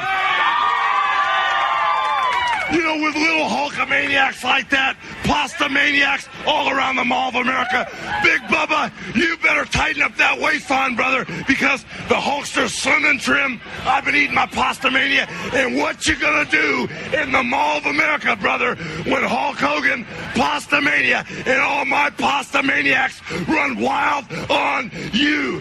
What's he gonna do? All right. That's carb-filled. Yes. And then next after that is the massive failure of Hulk Hogan's Pasta Mania. Okay, I'm not watching that, but okay. Oh, it's a great video. Where somehow the Hulk Hogan Pasta Mania awning survived and was put in the back of an abandoned building. And mysteriously no one knows where it came from.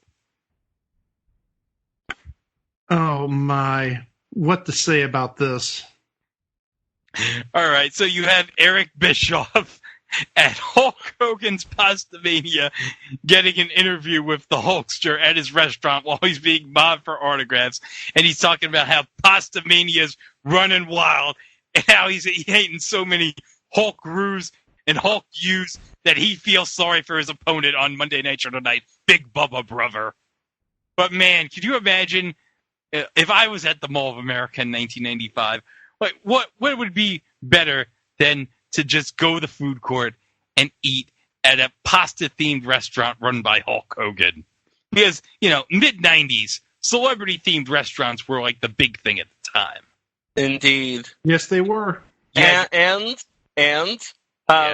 because you have the Mall of America, people were trying to bring malls to the amusement park for a long time. Now you have people bringing amusement parks to the mall, hence the Mall of America. And, well, Mall of America, Hulk Hogan, Pastamania, Hulkaroos, Hulkyous, Jimmy Hart with the heavyweight belts on the line. What you gonna do, brother? Oh, that was the best part. Jimmy Hart just holding the WCW big gold belt in the air. Like, yeah, you want this? Come and get it. Yeah, Big Bubba Rogers. You gotta go get that belt. You gotta eat your Hulkyous, brother. It's like, oh, man, okay, so you have to eat your Honey Nut Cheerios. You gotta eat your Hulkaroos. I'm gonna have time. I'm gonna get my fiber worth by the time this show is over. I'm sorry. I'm gonna need some Hulk Hogan Rolaids. Some Hulk Hogan themed Pepto-Bismol. That's right, brother. All right, so our next commercial has the Hulkster on MTV on the big ... show. Yo, Hulkamaniacs! MTV's got a brand new show, The Big Show, with big videos, live music, weird acts, comedy, and a different call-in contest every night. They're giving away cash. They're giving away TVs. They're even giving away a bus trip to Cleveland. They're giving away cameras, comic books, a jet ski, and a one-night stand with The Who. They're even giving away me, or at least a night with me, at a private screening of my new movie. And on the first night of the show, they're giving away this new Harley Davidson. It's the Big Show. Live contest. The largest arms in the world. Live winners every night. Premieres this Monday at 8 p.m. 7 Central. Only on MTV. Oh, man, what to describe with this clip? I'm trying to figure this out, too. I'm just trying to figure out why they'd want to come to Cleveland in 1989.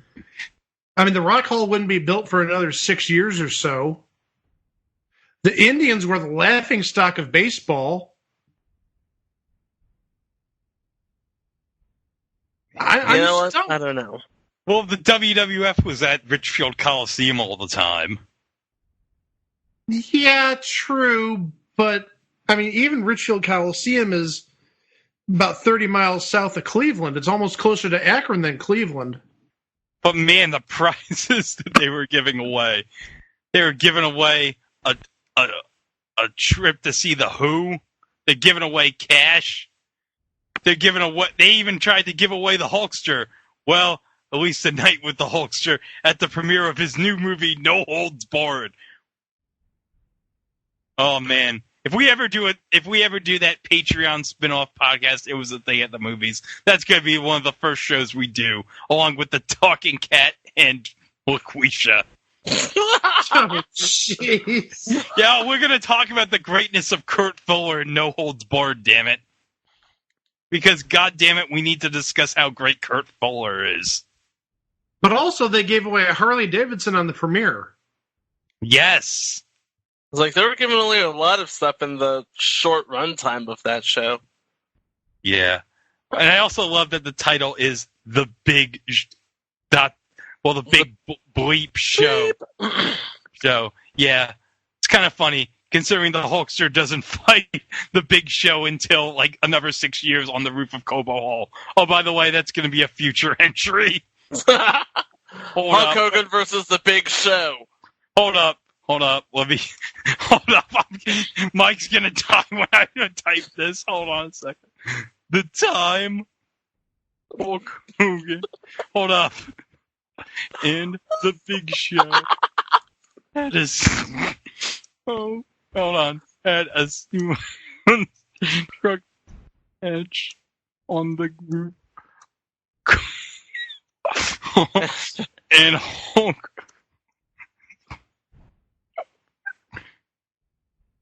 Hulk Hogan has not begun. I want you to read it, Mike. Oh my God. Okay. I'm letting Chico get it out of the system because I don't want to react to his laughter.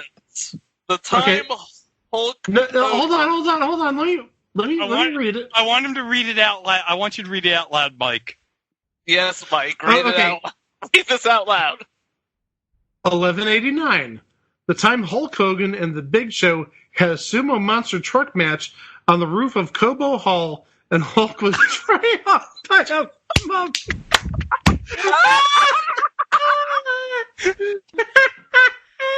That definitely was a thing on TV. I was doing really well until I got to those last 4 words. Oh, shit. Okay. Now, hold on. I can't wait for that episode. Just because when I type up the description, episode 194. The time Hulk Hogan and the Big Show had a sumo monster truck match on the roof of Cabo Hall, and Hulk was dry humped by a mummy. Oh my gosh. All right. Dry humped by a mummy. What the hell does that even mean? Oh yeah. Because then I'd have to go into the backstory about the Dungeon of Doom in WCW. The whole backstory will be like 20 minutes before we get to it'll be like an omnibus style episode where we'll have to go in depth on the backstory before we get to the actual subject. Yeah.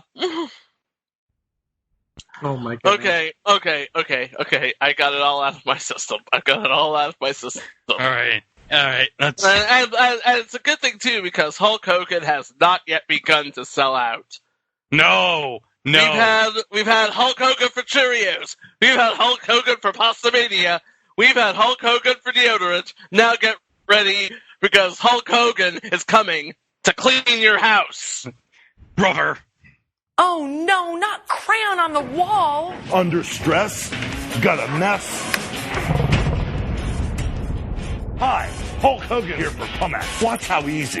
Look how the Pumex Power Gel cuts through any mess without chemicals. Fast. No vapors or fumes. All natural, but powerful enough to clean in just one pass. Only Pumex gives you this kind of cleaning power without harsh chemicals or detergents. It's chemical free. Permanent marker on Formica? You can use it anywhere. Nothing's permanent. The secret is Pumex combines volcanic pumice stone ground into tiny microparticles whose natural and unique properties scrub without scratching and naturally cut through your toughest messes without any chemicals.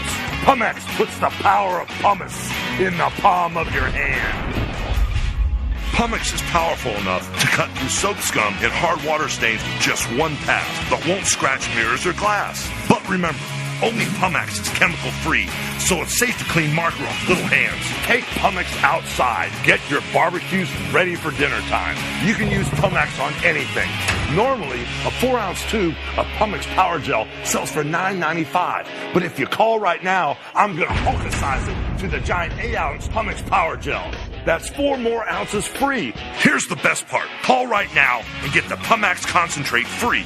Don't spend over $3 for a bottle of chemicals. Just one 4-ounce bottle of Pumex concentrate makes up to 32 quarts of powerful cleaning solution. That's $100 in savings. Cut through soap scum without scrubbing. Just spray, wipe, and rinse tough grime away. We'll also include 2 Pumex erasers free. Wipe away scuff marks and dirt from all surfaces fast. Call now and get the Hulkicized Pumex Power Gel, 4 ounces of concentrate, spray bottle, and 2 Pumex erasers. Over $120 worth of cleaning power for only $14.95. Pick up the phone. Order your Pumex right now.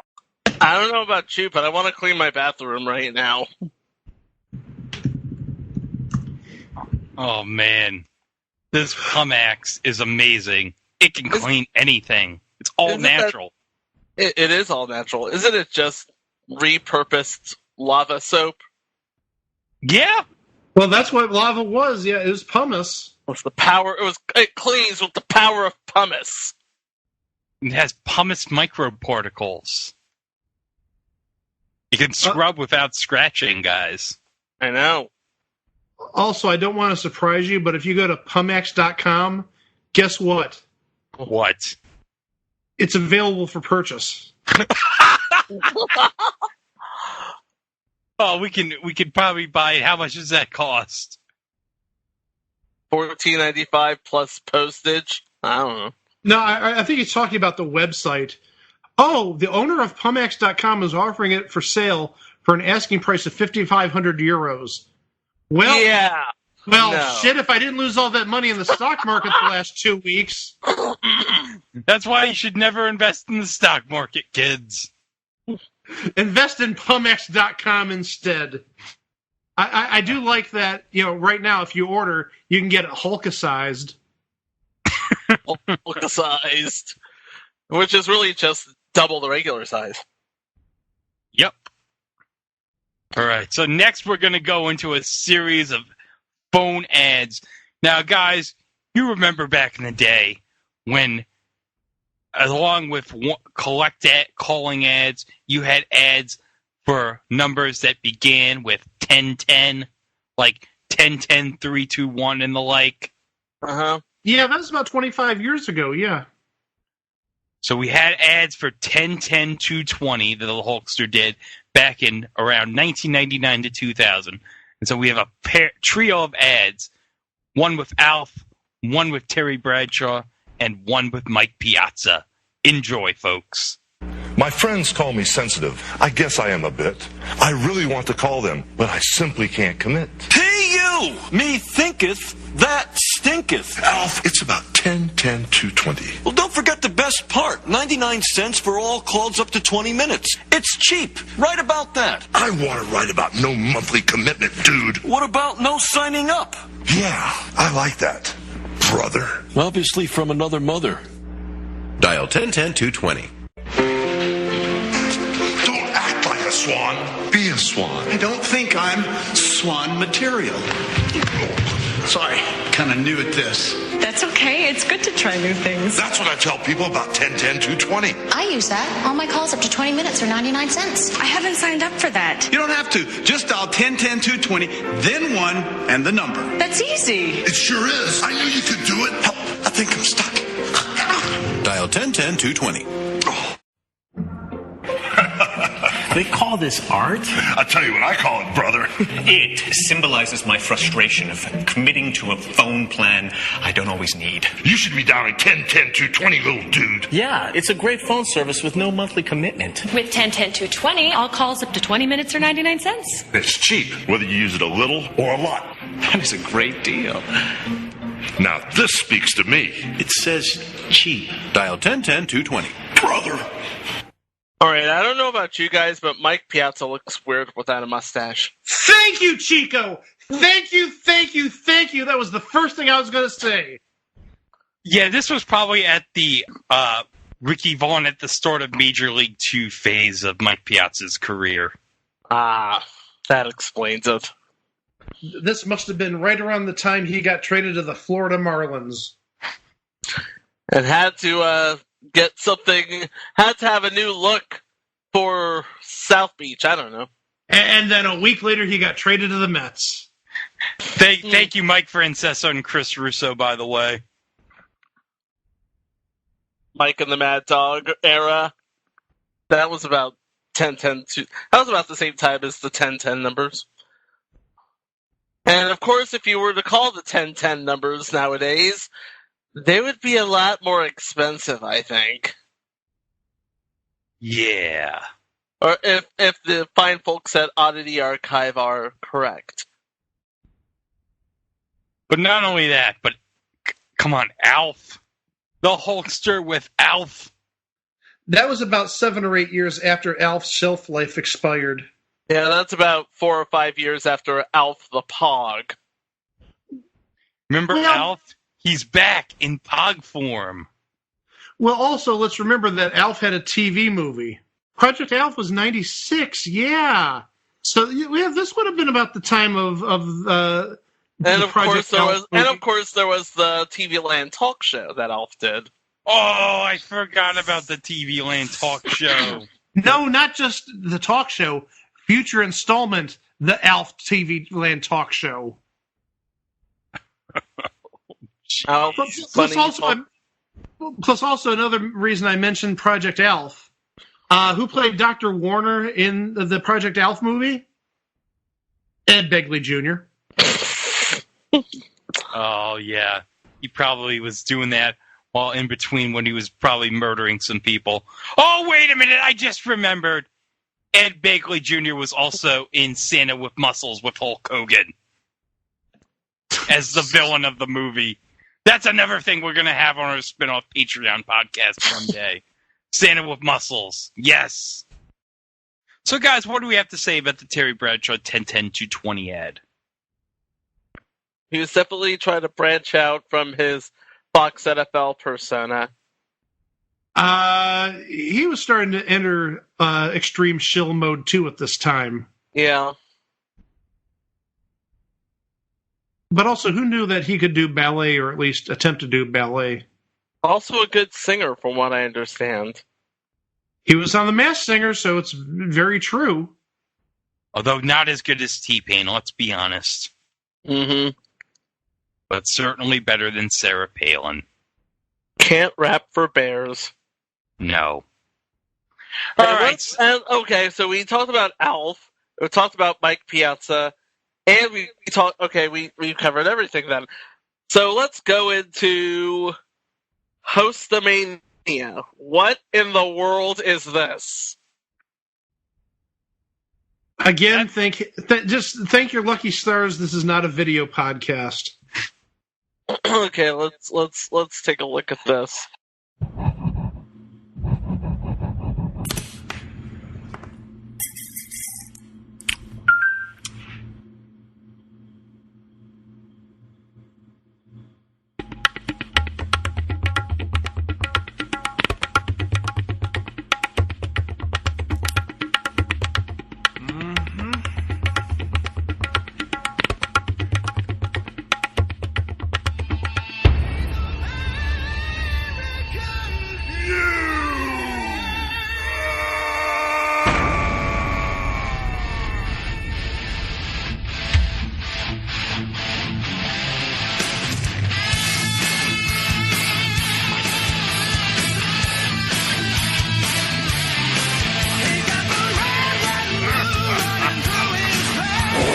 Brother.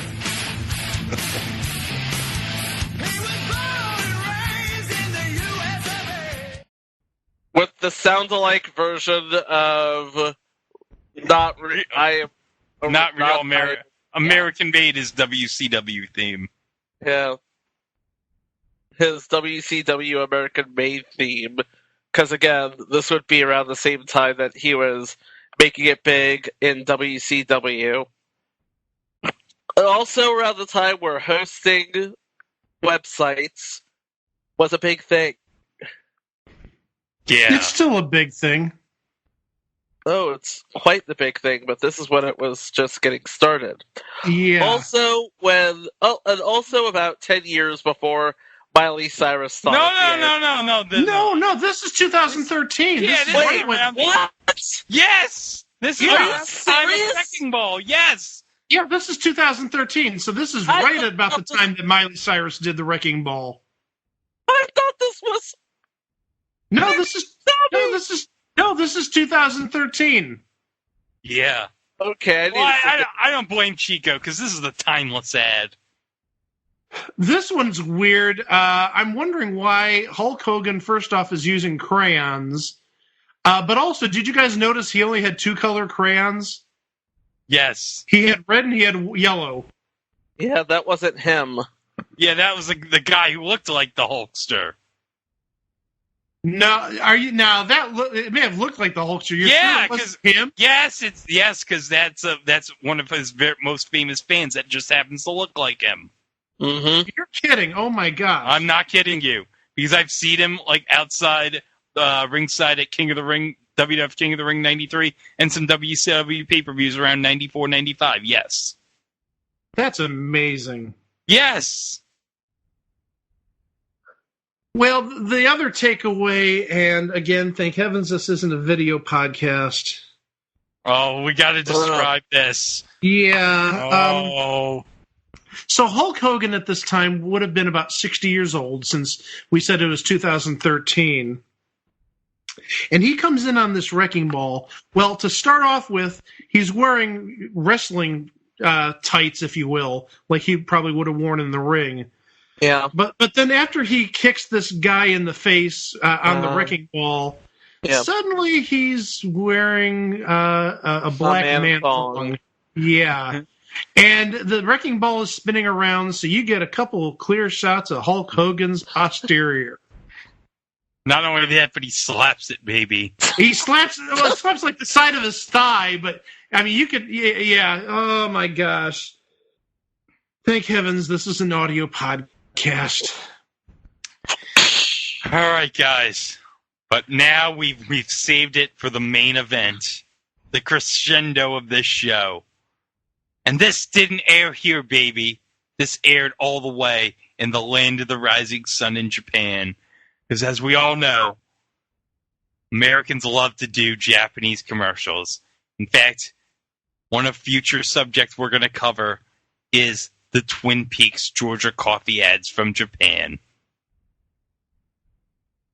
But for now, here's our main man, the American dream made reality, singing about a week. Sunday, Monday, Tuesday, Wednesday, Thursday, Thursday, Friday, Saturday, Sunday comes again. 毎日 Sunday, 毎 Monday, 日 Tuesday, 日立の Wednesday, 細長 Thursday, は Thursday, Friday, 静か Saturday, サラサラ Sunday comes again. きれいな空気体には細長が気持ちいいんです日立のビッグフローウェルネス I have no idea what they're selling, but I'll take 3. It looks like it's some sort of, well, it's by Hitachi. It looks like it's like an air conditioning unit, one of those that you'd put like in a ceiling, like an air conditioner / like a ventilation unit. Mm-hmm. But guys, who knew there was 2 Thursdays in a week? I wish there were 2 Thursdays. Thursdays are awesome. Thursday is when the Ron Burgundy podcast gets released. I'd like to have 2 Thursdays. That is both cute and disturbing. Yeah, because you have the Hulkster laying on a cloud, and then a baby shows up? Hey, babies make money, okay? And then after that commercial, you got an ad for Tiny Toon Adventures in Japan? Question mark? Yeah. Totally bizarre. Hey, the Japanese, they love their Tiny Toon adventures. They do. They love themselves some Dizzy Devil. Oh, man. There was only one more commercial that we could go into. There's plenty of commercials, but I just happened to notice this one. There's a local grocery store here in North Carolina called Harris Teeter, and yeah, they got Hulk to do a spot, and they got him to be all smart-like. Harris Teeter hired professional wrestler Hulk Hogan to compare their new Your Home brand of paper towels to the leading brand. First, the leading brand. Scary. Now, the Your Home brand. There you have it. You see, it's just as hard to intimidate Harris Teeter's Your Home brand of paper towels as it is the leading brand, and they're great for spoons. Harris Teeter's Your Home brand. The difference is in the savings. Yeah. 60-year-old Hulk Hogan is intimidating. What was the purpose of that ad? Because, I mean, why was he, like, flexing in front of 2 different types of paper towels with no real significant difference between the 2? Well, one was supposed to be the leading brand, and the other was supposed to be the in-house grocery store brand. Yeah, but, I mean, it's not like one fell over or, you know... It's to show that they're both the same. Oh, okay, I get it. To show that the generic is just as good as the name brand. Right. That's right, brother. That's right, brother. Because after eating your Honey Nut Cheerios and painting your paintings and eating your Pastamania and you're wiping your baby's bottom after sitting on a cloud, brother, you're going to need the power of pumice and your Harris Teeter Your Home paper towels. I'm surprised that a supermarket in North Carolina got Hulk Hogan instead of Ric Flair. Wouldn't that be more appropriate? That would be more appropriate, actually, yeah. Yeah. I guess Ric Flair was busy shilling for something else. Yeah, Ric Flair was probably too busy with those ads for the North Carolina lottery at that time. Yes. I was just about to say that. By the way, guys, Ric Flair commercials, we're going to be doing that in the future. Can't wait! Oh, yeah. Oh, especially I can't wait to discuss the 4 Horsemen vitamins commercial. Yeah, that's right, kids. The Hulkster wasn't the only wrestler that had his own vitamins back in the day. So, Greg, I guess you could say Hulk was quite the pitchman. Yeah, he was quite the pitchman. He was selling you everything from Honey Nut Cheerios to loans to deodorant to Pastamania to Pumex and to Hitachi, whatever that thing was with that baby and paper towels. But you know what they all had in common? What do they all have in common, brother? Hulk Hogan commercials, they were all things on TV. You bet they were, brother. Well, one thing I've learned is, thanks to the Hulkster, I've learned that there are now 2 Thursdays in a week. That is just incredible. And you know what else is incredible? All the shows that are going on. Place to Be Nation pop right now. And the newest episode of Diamond Conversations, entitled The Wax Pack. Offer Brad Budge. Oh God, I'm going to pronounce this wrong. Balukajan? I think that's how you pronounce it. Maybe? I don't know. Anyways, Blad's new book, The Wax Pack, takes you on a journey of capturing stories from players pulled out of a random pack of 1986 top scores.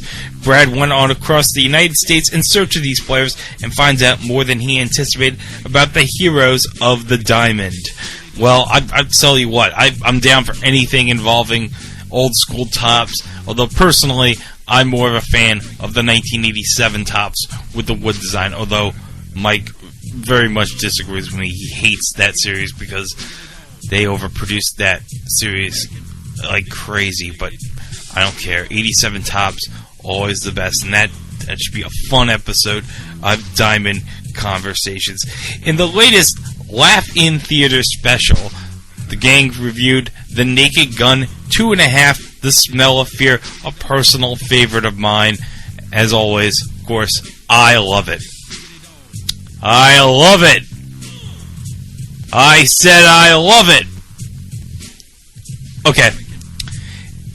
In this episode of Laugh in Theater special, host Andy Atherton is joined by Miranda Berthold and Ben Locke to discuss The Naked Gun 2.5, The Smell of Fear. The gang discusses lobster meat, Botox, big bush, talking body parts, luxury mustaches, bad German accents, old cops, and fake concessions. So remember, the truth hurts, but not as much as landing on a bicycle with a seat missing. But it hurts. And in the latest episode, a proper Laugh in Theater. In the 20th episode, Andy is joined by Jordan Duncan of Body Pressure Luck to do a live watch of the 1995 comedy Tommy Boy. Man, that movie is now 25 years old. That is something. The guys discuss Cedar Point Amusement Park. Hey, Mike, another something that'll get you very happy. Cedar Point, yeah. Rugby, father-son relationships. Bo Derek, cow-tipping physical comedy, road trips through the Midwest, singing along to the radio in the car, skinny dipping in motel pools after hours, guarantees on boxes, fat guys in little coats, theme restaurants, Chicago accents, and bee stings. So remember, brothers don't shake, brothers gotta hug. Also, be sure to check out the Place to Be Nation wrestling feed, which includes a dive into topics running the gamut from the day's WWE through yesteryear. The feed includes the Place to Be podcast main event, Jenny and the Gems, Body Pressure Luck, PTB, NXT, and so much more. Subscribe today. And while you're at it, subscribe to Jennifer Smith's The Jenny Position feed as well, as is the new home of Geek and Sassy, Talking Pop, Freak Out, Drive-In, Telling Stories, and more. And I know Jenny recently talked on her podcast feed about a subject that hopefully we'll be talking about at the end of the year, Tiger King on Netflix. Oh man, Joe Exotic. What can I say about Joe Exotic? And of course, Carol Baskin is... Oh my god. I don't want to be near her and the tigers because she could feed me to the tigers, and I don't want that. Also, check out the new North-South Connection, brought to you by JT Rosero and Chad Campbell. It's the new home for Wrestling Warzone, No Holds Barred, the Extreme 3-Way Dance, Jeff Owens Wrestling, and more. We've also kicked off on Place to Be Nation the 2020 Stretch Project that determines the greatest WCW match ever. You have all year to do research, promote matches, and build your list. Conversation rules can be found at www.facebook.com/GWCW matches or on the PWO message board. And be sure not to forget to check out PlaceToBeNation.com. Each and every day, we have new voice and fresh takes, bringing you articles and topics in the worlds of wrestling, sports, and pop culture, including Trent SmackDown and Fox Report, The Week in WWE by John Crow, Paulie's Perspective, Jason's DVD Deep Dive, and Ben's Unpopular Opinion. And don't forget about veteran columns like Glenn Butler's Wednesday Walk Around the Web. And, of course, you can support PlaceToBeNation.com by going over to Amazon.com and clicking on the Amazon banner on the right side of the Place to Be Nation homepage, or using www.placetobenation.com/Amazon, and it'll take you right to Amazon, and it'll help Place to Be Nation at no cost to you.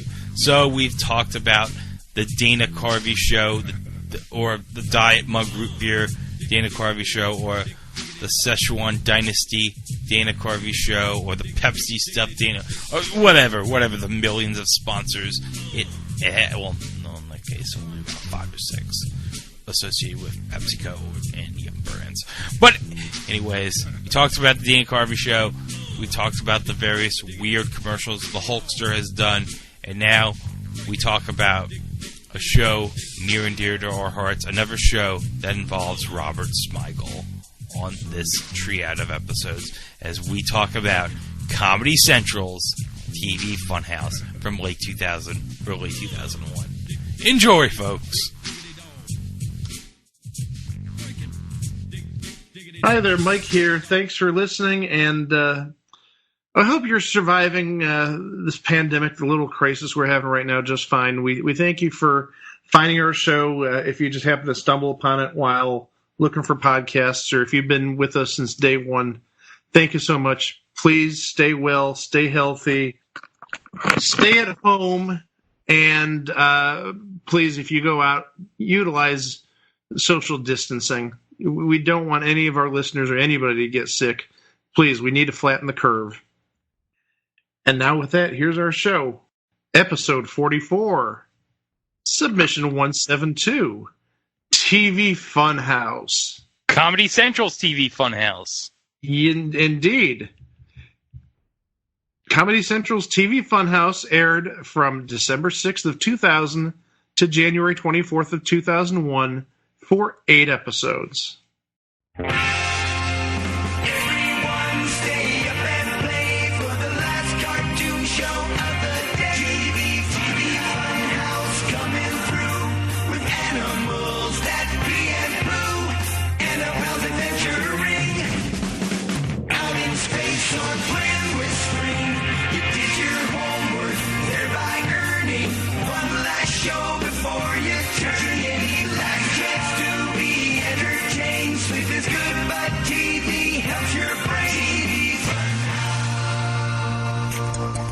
Guys, if you remember last week, we talked about the Dana Carvey Show and a number of people who went on to bigger and better things.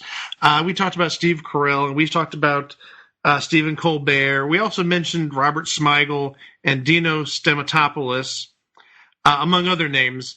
And one thing that we mentioned in the show is they went on to this show, Comedy Central's TV Funhouse, which is basically a spin-off of the somewhat occasionally occurring segment on Saturday Night Live, but also itself was sort of a spoof of children's TV shows, kind of maybe a little bit like Pee-wee's Playhouse, but maybe more like a romper room type of TV show. Mm-hmm. Yep. I'm glad you agree. And really, this show, it was almost like 3 shows in one. You had the main premise, every day was a certain day where we're celebrating a holiday or celebrating a certain ethnicity. And it's a little racist. Again, there's stuff that we can get away with 20 years ago, which wouldn't fly now. But also, there was like a subplot, which was the Anipals, who were puppet animals. They were like the characters that lived in the TV Funhouse with the main character named Doug. And then you had like a third type of TV show, because like almost any kid show back in the 60s or 70s or 80s, it was interspersed with cartoons. Now, the base of this show is, like we said, this show was hosted by Doug Dale, and he had Anipal friends. And every day there was a celebration that Doug was going to have where he dressed up in a certain way, did certain traditions of a certain holiday or a different ethnicity. And he would, the show would open with with Doug getting off the street from a vendor a box that says whatever day it is that day, and it has a costume in it. And, we should mention that Doug is just wearing a pair of tighty whities while he does this.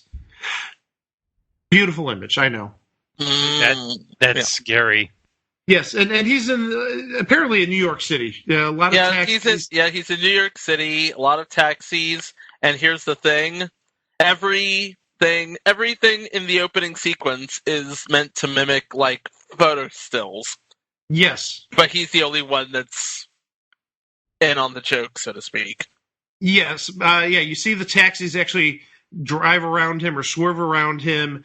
You see like people on the street, being oblivious to him being there, walking past him. On one of the episodes, as Doug was going to give the money to the vendor for that day's box, some guy came by and snatched the money. And you could see, it was all set up. You could see Doug holding onto his leg trying to get his money back. Oh. After this initial sequence, Doug welcomes us and says what day it is, and he dresses up in a costume which is very stereotypical of whatever the day's theme is. We'll get to that in a bit. And he introduces us to the Anapals. And the Anapals are just, as I said, they're animal puppet friends of the show. Except, generally, I think almost every episode, they weasel their way out of doing the activities for that day with different excuses, different reasons, and get into their own harebrained schemes, as it were. On episode 1, which is Western Day, Doug was dressed up as a cowboy, and Doug must wrangle up his own fun while the Anapals ditch him to head for high times south of the border in Tijuana. Ooh! That sounds like a very Anapals thing to do. Yeah, but what were they doing in Tijuana? They were going to a stereotypical cockfight. Oh. Yeah. Yeah. The cartoon segments on that first episode were Wonder Man, who was basically a ripoff of Superman. Specifically the Max Fleischer Superman cartoons. And it looked very grainy. I mean, it had some sense of authenticity. Yeah, it may have been drawn in the 2000 era, but it looked grainy like you'd see in the 60s or late 50s. Yep. And it was a takeoff of Superman, but his sole purpose, his MO, was to get his alter ego laid. What do I mean by that? Oh, you could have a heavy-set woman dangling off a building by one arm. You could have some ugly woman in crisis. But who would Wonder Man go and help? Neither of those women. He'd go save the beautiful woman who got into a little kerfuffle with a homeless man. And he'd take care of the homeless man by throwing him to outer space. And she'd say, "Oh, well, how can I repay you?" "Oh, you don't need to repay me. Here's the business card of a friend of mine, and you can repay him by giving him sex." He's been very lonely, very sad since, I don't know if it's because of a divorce or what have you, but, this is how you can repay me, by getting this guy, his alter ego, laid. Again, we can get away with a little more in 2000. Yeah. This is pre-Me Too, folks. Oh, this is pre a lot of things. Yes. And then after that, you had mnemonics. And this is a segment which recurred on a couple of episodes besides the first episode. You guys know what mnemonics are. Yeah, they're little like anagrams or backronyms that will help you commit something to memory. Yeah, they're like, if you're in music, and I'm sure, Chico did this because he was in music for a while when he was younger. Same with me when I was in band. I'm sure you remember Every Good Boy Does Fine. Mm-hmm. Yeah. So that's a mnemonic where the first letter of each word represents a different. What is this? A different note? Isn't the treble clef? It's the notes that treble. Yeah, it's the notes that are on the lines of the treble clef. So E, G, B, D, F. Yeah. because main C is the first line, is a line below the first line, below E. So there'd be different mnemonics. Another example would be phylum, class, order, family, genus, species. I cannot in good conscience repeat what they went for. Okay, well, you know what? Then we're not going to do that one. Wait, hold on. Let's do this one. Okay. Egg, larva, pupa, adult. Enemas, loosen, plugged asses. That's nice and safe. Oh no, no, there's an even better one. Oh, there is another. Oh, the one after it actually is very good. Mouth, esophagus, stomach, gallbladder, small intestine, large intestine, rectum, anus. What does that turn into? Oh no. Mouth, esophagus, stomach, gallbladder, small intestine, large intestine, rectum, anus becomes Mom eats squirrel guts because she is living in rural Arkansas. Works for me. I remember the body parts because of that. So yeah, that's actually the clean ones we can share. There are other ones that no. We don't want you guys leaving. We want to keep it reasonably clean. Yeah. So yeah, the subplot of all this is the Anapals go south of the border to Tijuana, and they end up at a cockfight. And one of the Anapals, Chicky, who's a chicken, believe it or not, somebody named Chicky is a chicken, gets lured into going into the cockfight, and it doesn't end well. As cockfights generally don't end well. Nope. Yeah, Chicky gets beaten and bruised, and it's not a good ending. No, it's not. There's also a occasionally occurring segment with Doug and a snake called Terrence, where he's eaten something. Terrence is eating something, I should say. And the idea is, guess what Terrence ate? And, it looks like a little kid playing baseball. But what happens when Terrence coughs it up? It's a bunch of dead mice. Oh, figures. And we also should mention one other character who appears on almost every episode, voiced by Robert Smigel, sounds just like Triumph the dog. A dog named Zabu. Looks like a husky of some sort. Husky or Malamute. Zabu's only goal in life is he wants to catch his tail. And he does it by trying to trick the tail by dressing up in different costumes. And so frequently when you see Zabu, you see him just spinning round and round and round trying to chase his tail, and he just never gets it. Oh. But then after that, I think Greg has stuff to say. The baby, the immigrant, and the guy on mushrooms. Yes, this is probably my favorite segment from this show. So tell us about the baby, the immigrant, and the guy on mushrooms. Okay, so what this was the mother of the baby would leave her cat in charge of watching the baby along with an immigrant and a guy on mushrooms. Ah.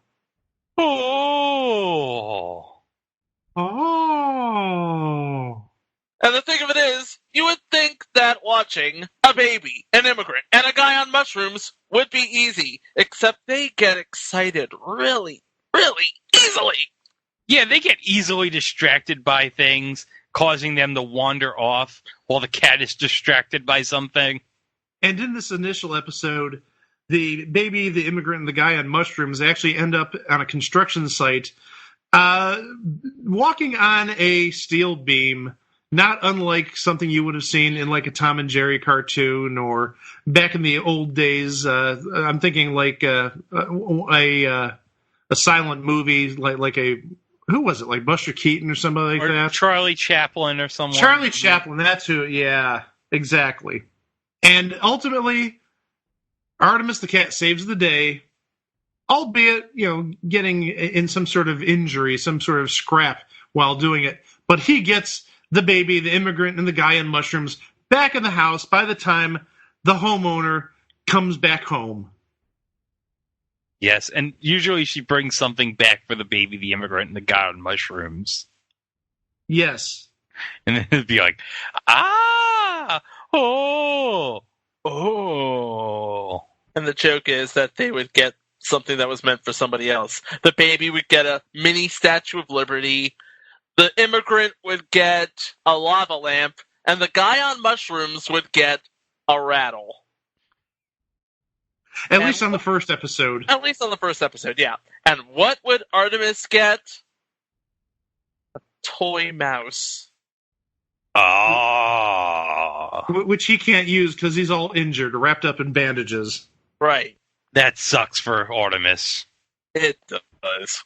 There's one more segment on the first episode we're going to talk about. The last interstitial segment of episode 1 is all about a police officer's life. And it's something like you'd see on Sesame Street back in the day, but this is TV Funhouse, so it isn't a normal segment.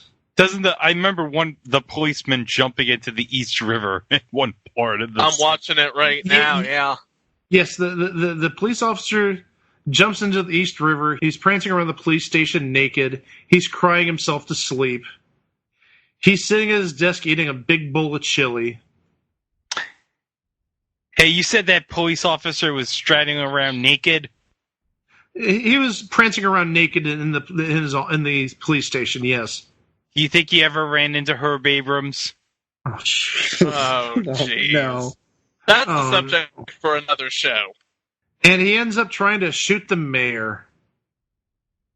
Because, hey, assassination is hilarious. Yeah. But he doesn't control the weather. That's a chef. Yes. Oh, the chefs control the weather. And a fun thing about most episodes, not every episode, I think every episode but one had this, is the end credits.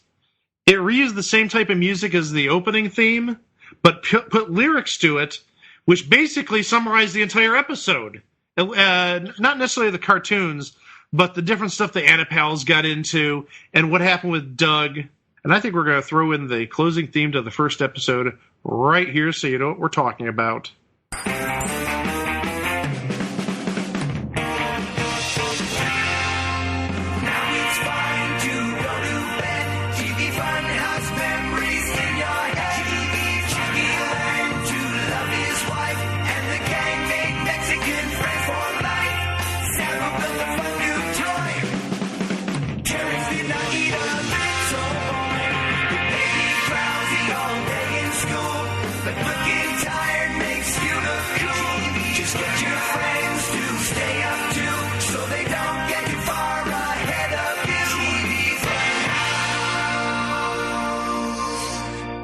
So that's just the first episode. The second episode is Hawaiian Day. Doug has a luau all by himself while the Annapals help Chicky rescue his son from a cult. Yeah, this was not unlike the Heaven's Gate type of cult you had back a little bit before this time. Heaven's Gate would have been probably about 97-ish, 96-ish, and this was 2000. Yeah, Chicky's son ran away and joined a cult and ultimately ended up on a spaceship. Oh. And before they left on the spaceship, every one of the chicks got castrated, and you saw a big pile of little chicken testicles. Not real. Not real. It looked like ticks. Don't know if you want to eat those in milk or not. No.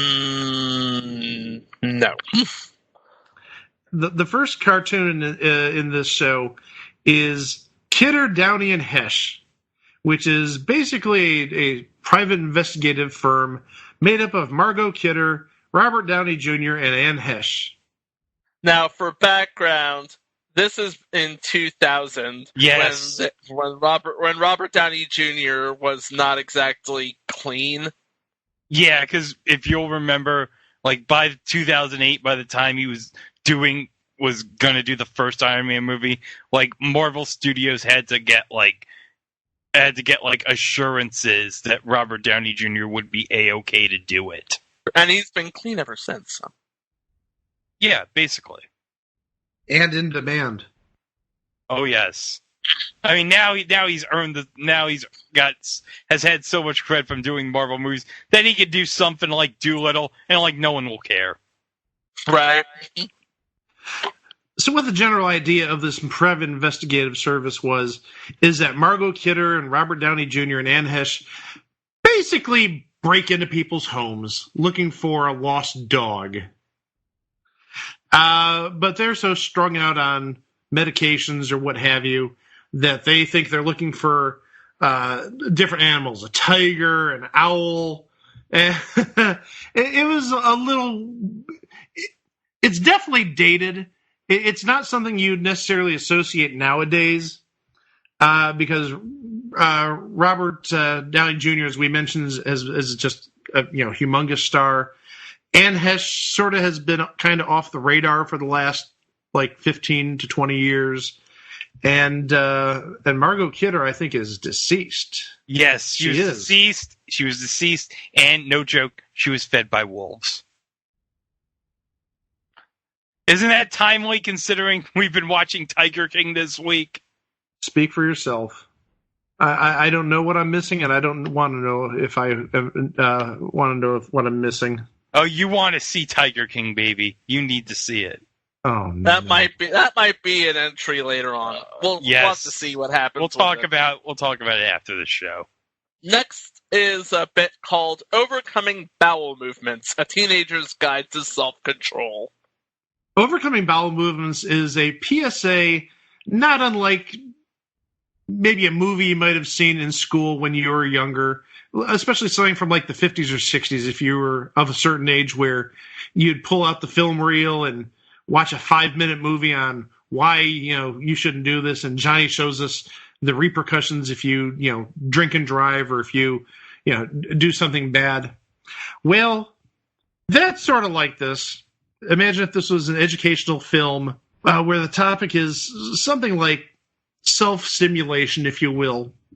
But no, we're not talking about self-stimulation. We're talking about bowel movements. And they're talking about how bad it is to have bowel movements before you get married. And you've got to resist the temptation of having bowel movements.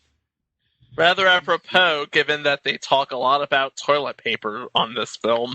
And when the time is right, having a bowel movement will be richer and more meaningful. Yeah, that sounds just like an educational film back in the day.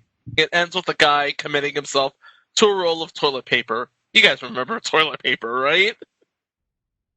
Yeah, before it was in demand 3 weeks ago. I remember the days we can get toilet paper. We can get more than one roll at a time. And then the last cartoon on this episode... This was funny. It was a classic cartoon commercial. Mind you, the first letter in each of those 3 words wasn't a C, it was a K. Yeah, you do the math. 3 Ks. I had nothing to do with that, though. It's just something I noticed. And it was called Attack. And again, if you were of a certain age, probably a kid of the 80s, maybe even early 90s, do you remember Raid used to have these ads where the roaches or the bugs, animated bugs, would be in an area and they'd say Raid, and then there'd be this explosion, and the bugs would be wiped out. Yeah. Well, think of that, except it's called Attack, not Raid. But also imagine that the bugs had real lives. They had families. So you'd have a hand holding a can of Raid going to different events that bug families would be at. Or not just bug families, but that bugs might be in. So one segment had an elderly bug couple sitting on a porch talking about their retirement and their golden years. And here's the can of Attack spraying them dead. And the husband bug goes over to the dead wife bug and says, "I'll be with you forever through eternity." And, he's wheezing, not really in good health, but he's still alive. And here comes the guy with the can again, spraying the bug dead. Another scene has an elderly bug in a hospital getting his last rites. Oh, this is just bad. Why is everybody dying? It's all elderly bugs. It was an elderly bug getting his last rites, and here comes the can of attack, trying to spray it, except it's out of compression, out of air. So what the hand does to kill the bugs is it uses the can and smashes it against the bugs on the bed. It got dark, quickly. It was dark, but it was also very, very funny in my opinion. So ultimately, in the subplot, at the end, Chicky's son goes up into the spaceship with the aliens into the cult, never to be heard from again. Aww. Yeah, and Hawaiian Day, it didn't end well. It never ends well for Doug. That's one thing we should note. No, it's never going to be a good ending for Doug in any of these episodes.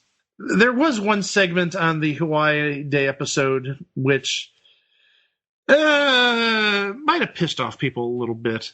Doug decides to make a Hawaiian flag, and how does he do it? He takes an American flag, identifies the 50th star, because Hawaii is the 50th state. The 50th star is in the lower right-hand corner in the shield of stars, apparently. And he cuts out that star from an American flag and staples it onto a piece of cardboard. And there's the Hawaiian flag, a ripped-up piece of an American flag stapled on a green piece of cardboard. And I don't know if you guys know about flag code. I know a little bit about the flag code, yeah. Yeah, you're not supposed to desecrate the flag like that. I mean, we're not even getting into burning the flag, but, there's proper ways of disposing of flags, and I don't remember in Boy Scouts being told that you can cut up a flag with a pair of scissors for fun. Yeah, it's illegal and highly frowned upon, last I checked. Yeah, not very patriotic. And again, if this aired about a year later, because you got to remember what happened in 2001. Yeah. So we could get away with it in 2000, but not a year later. Yeah, you could get away with it because this was during the Bush score recount. But no, if it was like December 2001, no. No, absolutely not. No. Nuh-uh. Okay, episode 3, Chico. Episode 3, it's Christmas! Yay! And the Anna Pals, yay! And guess what? Doug is filled with all sorts of cheer. So the Anna Pals decide to tap his spine to get a piece of that cheer. Meanwhile, one of Chicky's sons helps to turn the cheer into powder, and unfortunately, he goes missing, and the powder's there, but the Anna Pals snort it and get addicted to powdered Christmas cheer. Oh, it isn't just sniffing it and snorting it. Chicky's son actually tells all the Anna Pals, snorting it isn't the way to enjoy it. You've got to freebase it. So over a Bunsen burner, they start doing this powdered crystal spinal fluid cheer, if you will. And they get high as a kite. And they just go, and they just, do New York City up right. Oh, they're basically shouting Christmas carols to everyone. They're full of Christmas cheer, wink, wink. Yeah. And the cartoons in this episode, the first one was called Tingles the Christmas Tension. And what it was animation very similar to Rankin Bass, if you remember the Christmas specials they did back in the 60s. Yes. Mm-hmm. And if you remember Christmas Time for the Jews that Darlene Love did for Saturday Night Live 25 years ago or so. Yes. Mm-hmm. Animation was very similar to that. Except it had to do with Tingles the Christmas Tension, which is basically people losing their attitude over Christmas. Yeah, because they're frustrated in bed or because they're having job troubles or what have you. Yeah. And then after Christmas Day goodbye the Christmas tension. You get the after Christmas depression. Aww. But also, looking at this in one way actually gives me a theory as to why this show didn't last too long. We'll get to that later, why this only lasted 8 episodes, even though it was really, again, sort of ahead of its time, kind of, sort of. Maybe pushing boundaries. Let's also add that. Yeah. Let's just say Comedy Central could only air this when they aired it. Oh, yeah, absolutely. Absolutely. And then the other segment that was on this episode was places to look for your Christmas presents. This truly was like a Christmas-themed episode. And it was different places where you could find Christmas presents hiding in your house, like in the oven, or in the kitchen wall, or inside a toy that you got last year. Kind of goofy. But yeah, dear old Doug, after the Anapals tapped the spinal fluid from his spine, he was paralyzed from the waist down. And but he was still in the Christmas spirit, though. He decked the tree. The first 2 feet of it. Yeah. Yeah, when you can't move your legs, you really can't go above like the base of the tree. No. So the base of the tree looked nice. Yeah. And then the 4th episode. Oh, this is a great one. Excuse the name. We're going to just get that out of the way first. Mexicans Day. I apologize. That's what it's called. Again, 2000 was a different time than 2020. On Mexicans Day, the Anapals appeared on, and here's a relic to Days Gone By, the Sally Jesse Raphael show. Well, not if you watch Nosy Guys. No, Nosy, there's a couple episodes I've seen that have popped up. Not a lot. They like showing Springer and Wilkos and Maury. But they show an occasional Sally Jesse show. Oh, speaking of Maury, just wait until we get later on in the series. Oh, no. That's all I'm going to say. No. Okay, getting back on topic. So the Anapals appeared on the Sally Jesse Raphael show to help get an endangered lizard get laid. Oh, how nice. Aww. Yeah, except the problem is the endangered lizard had absolutely no desire to get laid, and that's even in spite of the female endangered lizard getting a makeover. Ooh. They just put a bow on her. Oh. Wow. No desire to get laid, but also the other reason that the Anapals wanted to get this endangered lizard laid is because the sperm and the eggs of these rare endangered lizards, they'll make money. And so they got greedy and wanted to make money off their good friend, this endangered chameleon-like lizard. And Doug was at home celebrating Mexicans Day pretty much by himself. Well, he wasn't by himself. Totally. Well, pretty much by himself, but he did have a friend in the form of Juan, a worm, and a bottle of tequila. Yep. No, not much stereotyping there. Not really. The cartoons that day, oh my gosh. The first one was called Fetal Scooby-Doo. Oh. Yeah. Imagine every character in this episode of Scooby-Doo as a fetus with umbilical cords attached. Yeah. That wasn't the funny part. The funny part was next. Joe Camel, or actually Joe Camel. Yes. It was a takeoff of Pokemon, which was done by the R.J. Reynolds Corporation as a way of retiring Joe Camel, but not retiring Joe Camel.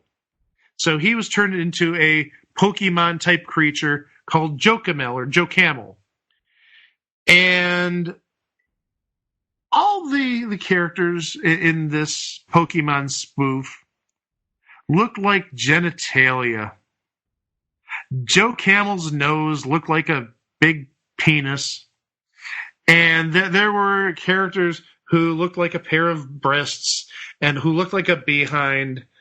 And yeah, let's just say that they were doing stuff which those body parts do. We'll just keep it at that.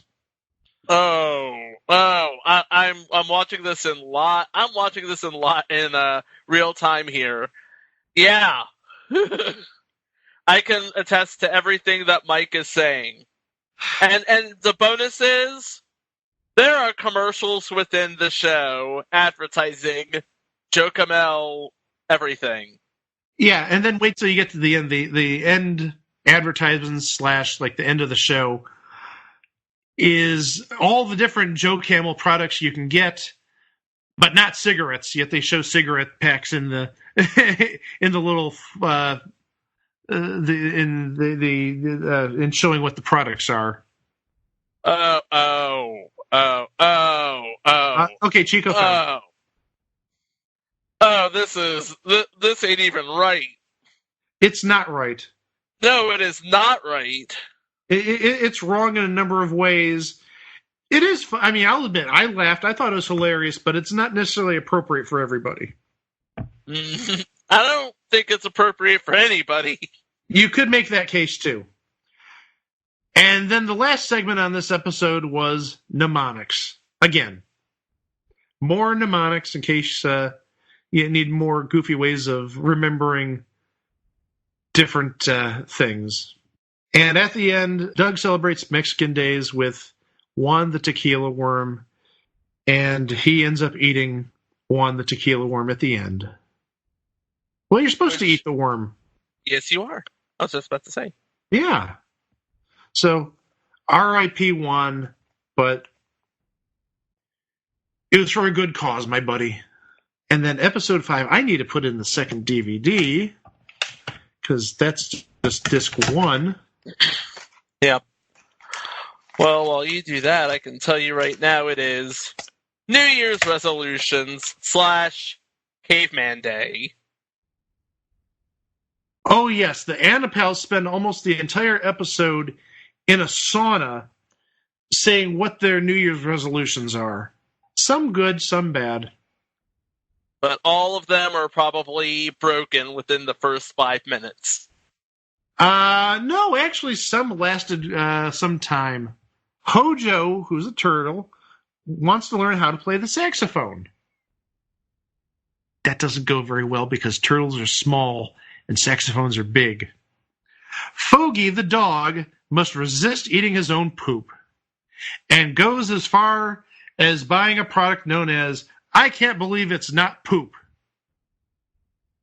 But it is poop. Meanwhile, Doug builds a dinosaur out of baby back ribs, and Rocky the Fish takes a group of kids to visit a cookie factory. Oh, I got stuff to say about that. Oh, boy. That was goofy. It wasn't necessarily just a cookie factory. They also did cakes.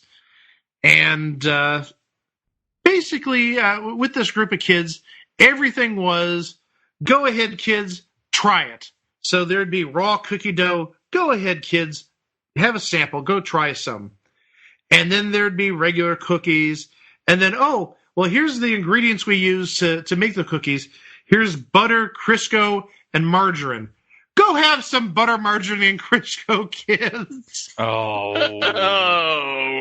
And then near the end, a chef was decorating a cake, a birthday cake for somebody. And Rocky the Fish says, here, let me decorate it for you. And what does Rocky the Fish do?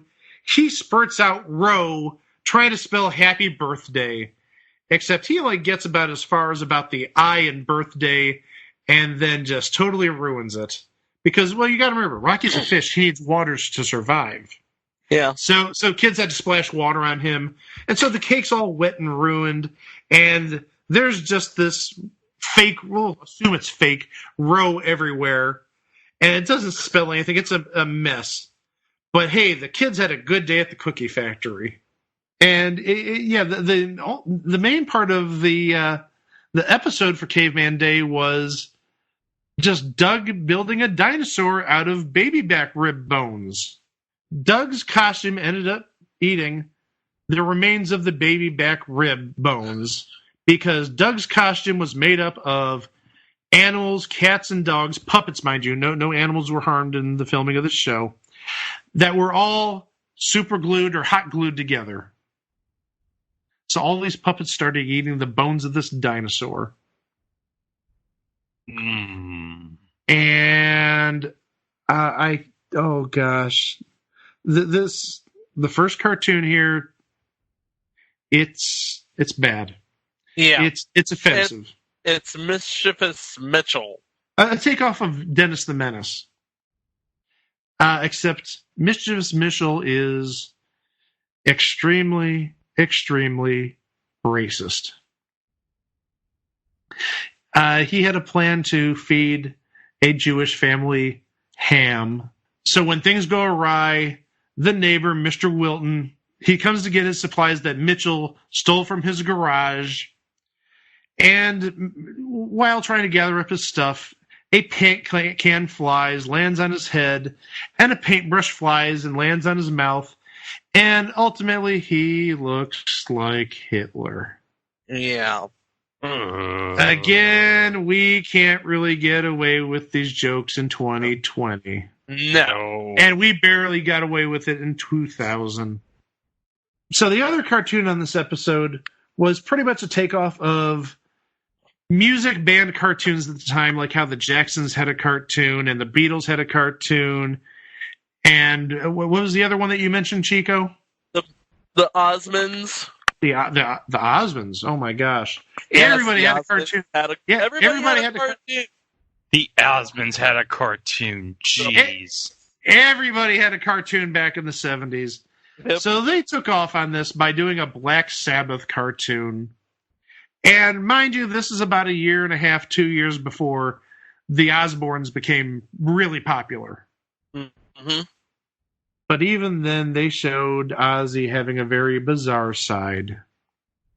Black Sabbath went on vacation to Hawaii, and Ozzy asked about why people were getting rings of flowers on their head, and he said, "Oh, that's a lay." And what does Ozzy say? "I'm going to get laid," and he starts going to have relations with a Hawaiian girl with a big posterior. Yeah, it's basically making fun of Ozzy Osbourne and a lot of sex jokes. Apparently, Black Sabbath, not just Ozzy, had a lot of sex back in the day. Yeah. And just like any of these goofy cartoons, they had a goofy pet sidekick, Doom Doom. Again, a takeoff of cartoons from, 25 years ago back then, but 45 years now. It was the thing on TV, for sure. We're going to cover most of those. Hold on. If the Osmonds cartoon is really a thing, why the heck have we added it? Adding it. Meanwhile, we have another round of mnemonics. Your dear, dear friend. For example, the circulatory system. Heart, arteries, capillaries, veins. You could use Henry's always craving vomit. Episode 6, and actually this is like a 2-part episode, but it's 2 different days involved here. Yeah. This is Safari Day, where the Annapals totally blow off Doug, and they go to Atlantic City. And why are they going to Atlantic City? Fogey's old friend is there, Triumph the Insult Comic Dog. And while in Atlantic City, Chicky falls in love with a chimp prostitute.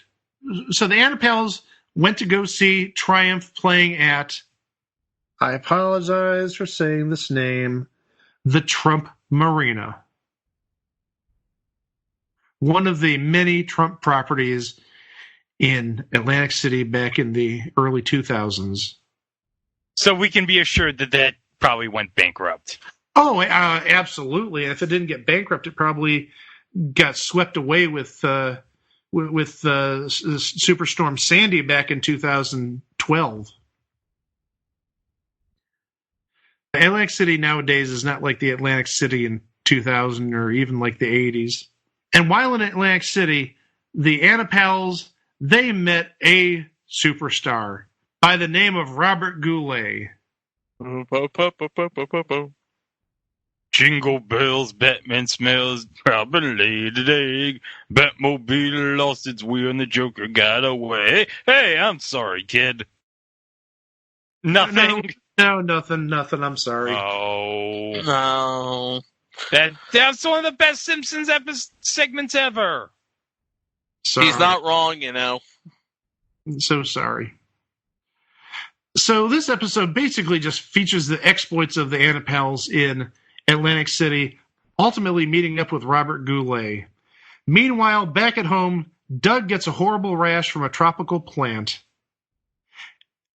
Yeah, and actually he meets a mosquito friend, and the mosquito friend sucks like all the blood out of Doug, and you can see that the backside of the mosquito is expanding like a balloon, sucking away every ounce of blood in Doug's body. All right, now here we go with one of the most horrifying segments ever on this show. Yes. Mm-hmm. Oh, I'm not going to say it. I don't want to say it. Okay, I'll say it, but this is staying in. You saying I'm not going to say it? No, I'm not going to say it. Good. I'll say it. I'll say it. No, I'll say it. Porn for kids. And do we want to describe how this segment begins? It begins like any other like children's educational type TV show, with them, frolicking around and singing a jingle, called "Porn for Kids." And then then the kids say, "We want porn." Yay!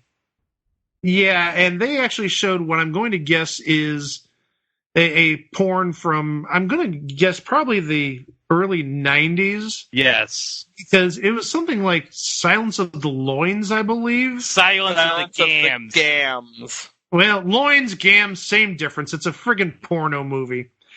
And let's just say it was in a doctor's office. The doctor's on the phone making a call, and next thing you know, he's standing up without a shirt on, and use your imagination. Yeah. Can we talk about the second cartoon now? Well, I do want to add one other thing. Okay. It's called Porn for Kids. That's what it's actually called on the DVDs. But the network changed it to Porn for Everyone. They didn't want people getting angry over a segment called Porn for Kids. Yeah. And yeah, we're going to quickly move away from that and talk about a 2-part cartoon called Steadman, or Stedman. Stedman. As in Oprah's Stedman. Voiced by Tim Meadows. Yes.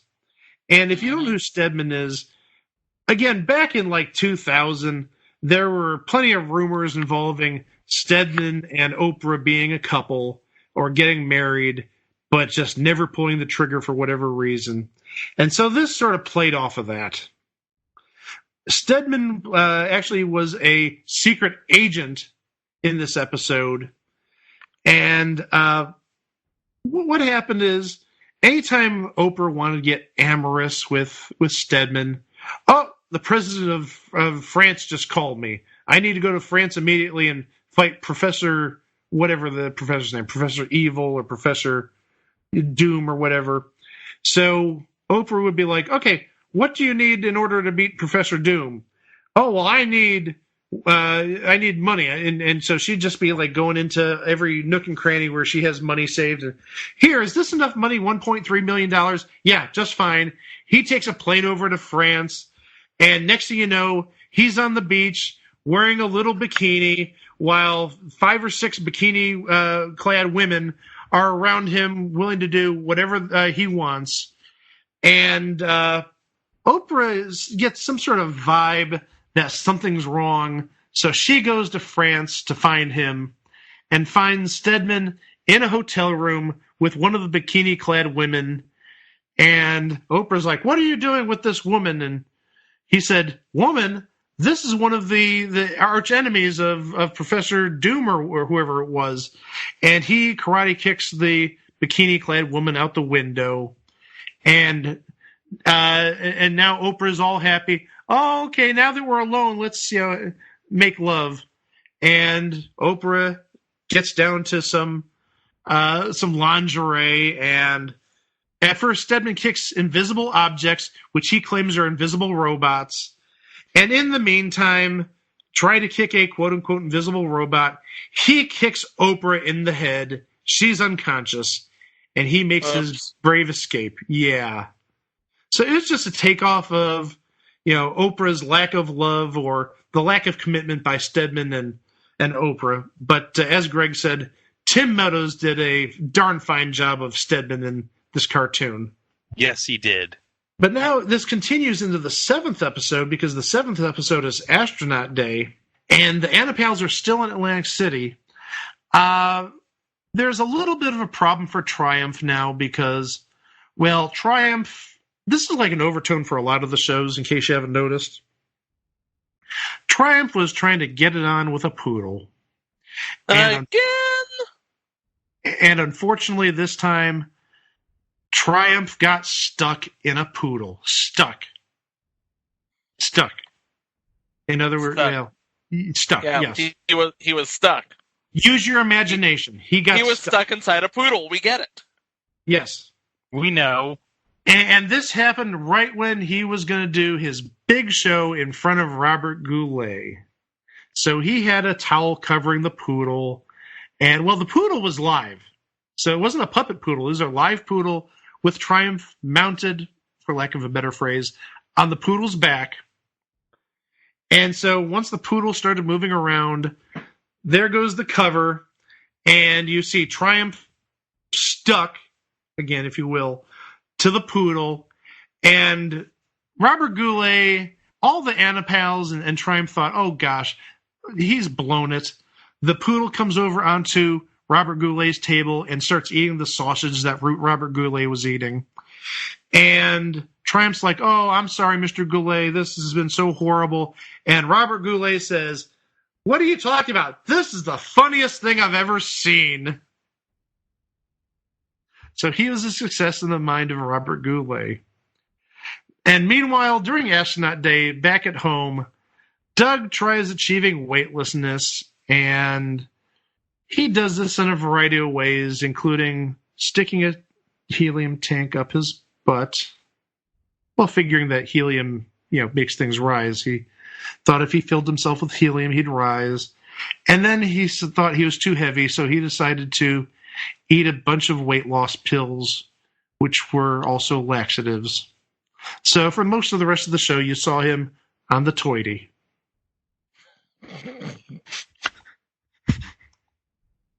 Just speaking the truth. And in this episode, the segments included the Safety Gang, which was not unlike some kids' cartoon show, but it was being very ironic about trying to be safe. There was actually one segment where one of the Safety Gang members was meeting up with, I believe the name was Outlety. It was it was an outlet puppet and wet fingers. And the idea was, don't touch the outlet with the wet fingers. You have to be at least 3 inches away or else. Yeah. And the Safety Gang at the end were like running towards the camera like you might see on some shows. Except there's one problem. The stage had spike-shaped props that were pointed towards the kids.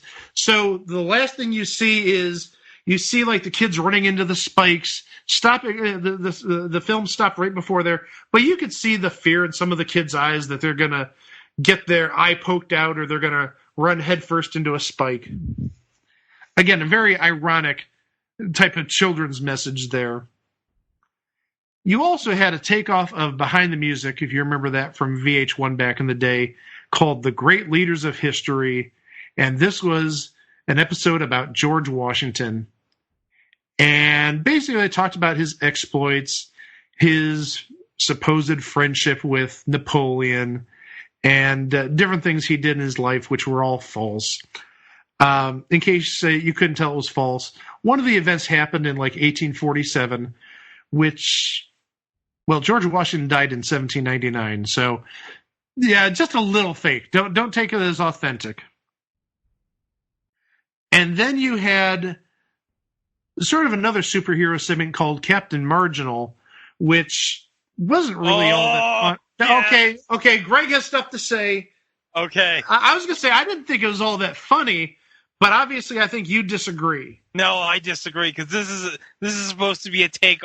Chico, you'll back me up on it. This is supposed to be a takeoff of Shazam. No, I agree. I get that. I fully understand that. I totally get it. So this is a takeoff of the origin story of Billy Batson when he meets the wizard Shazam. All you have to do is say my name. Scroopa.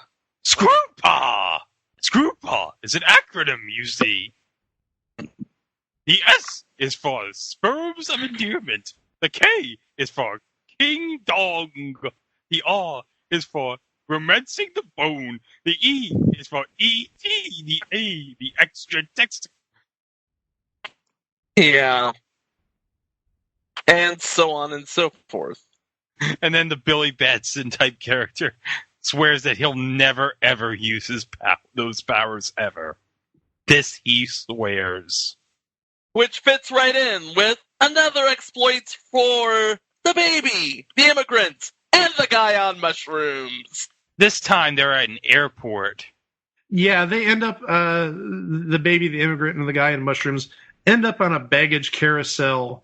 And the next thing you know, they're on a plane. And Artemis the cat freaks out. How am I going to get on the plane? He somehow ends up on the landing gear and gets up on the plane, a little scratched up. But there's the baby, the immigrant, and the guy on mushrooms going into the cockpit. Again, remember, this is before 9/11. Yep, you can easily get on a cockpit with no problems. So they get to Basically, this whole segment ages like milk. Okay, so they get to the cockpit. Artemis sees them. He panics. He crashes into them. But meanwhile, the stewardess is holding a tray full of coffee, which the coffee ends up on the instruments, short-circuiting, while they go, ah, oh. And the plane is descending down, and then the best part is you see the baby, the immigrant, and the guy on mushrooms' faces just like flap as they descend. But somehow they managed to save the plane by just like randomly hitting buttons. Yeah, because that's how it works. Yeah, and then they all ended up back at home where Mom brought each of them, again, a gift. The baby gets an American flag, the immigrant gets a tie-dye Florida shirt, and the guy on mushroom gets a binky. And Artemis still gets another mouse that he can't use. Ah. The final episode. The final episode is... Here we go. Chinese New Year's. Yeah, the final episode is Chinese New Year Day. Yeah, I can smell the racism from a mile away. This isn't going to be racist at all. I don't know what you're talking about. Oh, well. Buckle in. The Annapals ditch the Funhouse to enter the lucrative, glamorous world of laboratory animal testing as Doug celebrates Chinese New Year's Day and makes fireworks with a panda. There is no racism in those last 5 words at all. Makes fireworks with a panda. No, that's not racist at all. This being the series finale, the set was struck by detonating a puppet panda full of innards for realism. Ew! On the set, splattering everywhere. Staged as a satirical accident, Doug replied after with the resignation cut, which he did on the episode. Yeah, disgusting to say the least. But there were some special guest stars. You had John Ritter who was a speaker for the cosmetic company Claire de Lune, which was doing the animal testing. And you also had George Wendt doing something similar, speaking at this Claire de Lune convention. Mike, was he eating beans? No, George Wendt wasn't eating beans. Oh. Was he in a movie where he was eating beans? No. And I don't want to eat beans with George Wendt either. I'm sorry. Well, would you like to take a survey, Mike? We could, no, thanks. We could do that. We could make a movie with George Wendt eating beans. I'd watch it. Yeah. That's an Animaniacs joke, kids. Oh, I think everybody who's listening to this gets that reference. I think you're underestimating our audience. So what happened is when the Annapals went to Claire de Lune to do this lab testing, and again, this is something you can get away with in 2001. In early 2001, you can't get away with it in late 2001.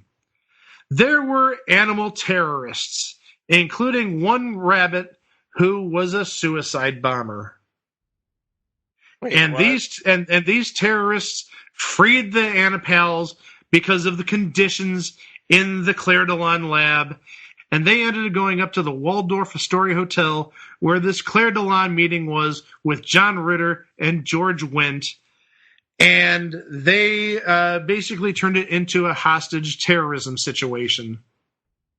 Again, you do it 9 months later, you're going to get letters. This would have never aired, but early 2001, America's just fine at that point. And this would have been about 2.5 years before John Ritter passed away, which is a little sad in retrospect. No, it would be about exactly. Well, yeah. Yeah, it was fall 2003 when he passed. Yeah, exactly 2.5 years. Well, yeah, it was 9/11 to 2003, to be more specific. Oh wow! I forgot it was on the anniversary of second year anniversary of 9/11. Yeah, so then you have the terrorists involved in this episode. It makes it even more weird. The cartoon segments in this episode, we have Wonder Man again. And as I mentioned, Wonder Man saved a beautiful woman from a blind homeless person, sending him to outer space. And in return, he gave this beautiful woman the phone number of his alter ego. And, well, let's just say he had a happy ending. In more ways than one. There was a segment based on different science and nature type of shows that you would have seen, like, I'm thinking Crocodile Hunter, stuff like that, called What Do We Know? So, yeah, What Do We Know gets into talking about, what do we know about cactuses and pyramids and different types of inquiries about science. But you can tell that they weren't on location in Morocco or Egypt, because the pyramid which was used clearly is of the Luxor in Las Vegas. Something Chico and I have seen plenty of times the last few years. They've got a great buffet. So I've heard. Never been there for the buffet. Okay. I'll have to remember that for next time I'm out there. It was just a takeoff of different science shows from back in the day. So, Greg, you noticed a couple of famous faces in this spoof. Yeah, because obviously Bob Odenkirk is in this segment asking, what do we know? But the professor in the segment is played by Scott Adsit, who most of you will know as Pete from 30 Rock and the voice of Baymax in Big Hero 6. Also in this episode, we had an ad for a fake item, right, Chico? Yep, it's called Nurture You, Mom and Dad. For the kid whose parents are always busy with stuff. I'd even take it a step further and say parents that just don't care about their kids. Yep. And all I could say is it's heartwarming and at the same time very sad. Yes, it is. It's absolutely very sad. Oh, look, the parents are totally approving of this. Well, because the kid's having fun. Guess what? They also wet themselves. Oh, yes. There's,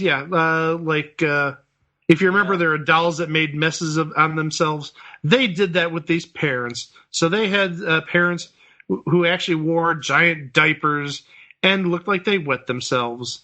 So yeah, this is like a spoof of like every baby doll commercial from back in the day. The other cartoon in this episode was a little weird. It was called Pablo Picasso, Part 1, The Cubist Years. And again, this is very bizarre. It had different animation than the rest of the show. It didn't look like your standard ambiguously gay duo type of animation. This was very different. And again, the humor for me just wasn't there. Showing Pablo Picasso in different stages of his life and his Cubism era, being attacked by a lion, driving in a car with a crudely animated duck. I didn't really totally get this. But then again, if I didn't really get that, maybe that means I understood the rest of the show, which in itself is, kind of creepy because it's so absurd. And that was TV Funhouse. Definitely wasn't like the TV Funhouse you saw on SNL.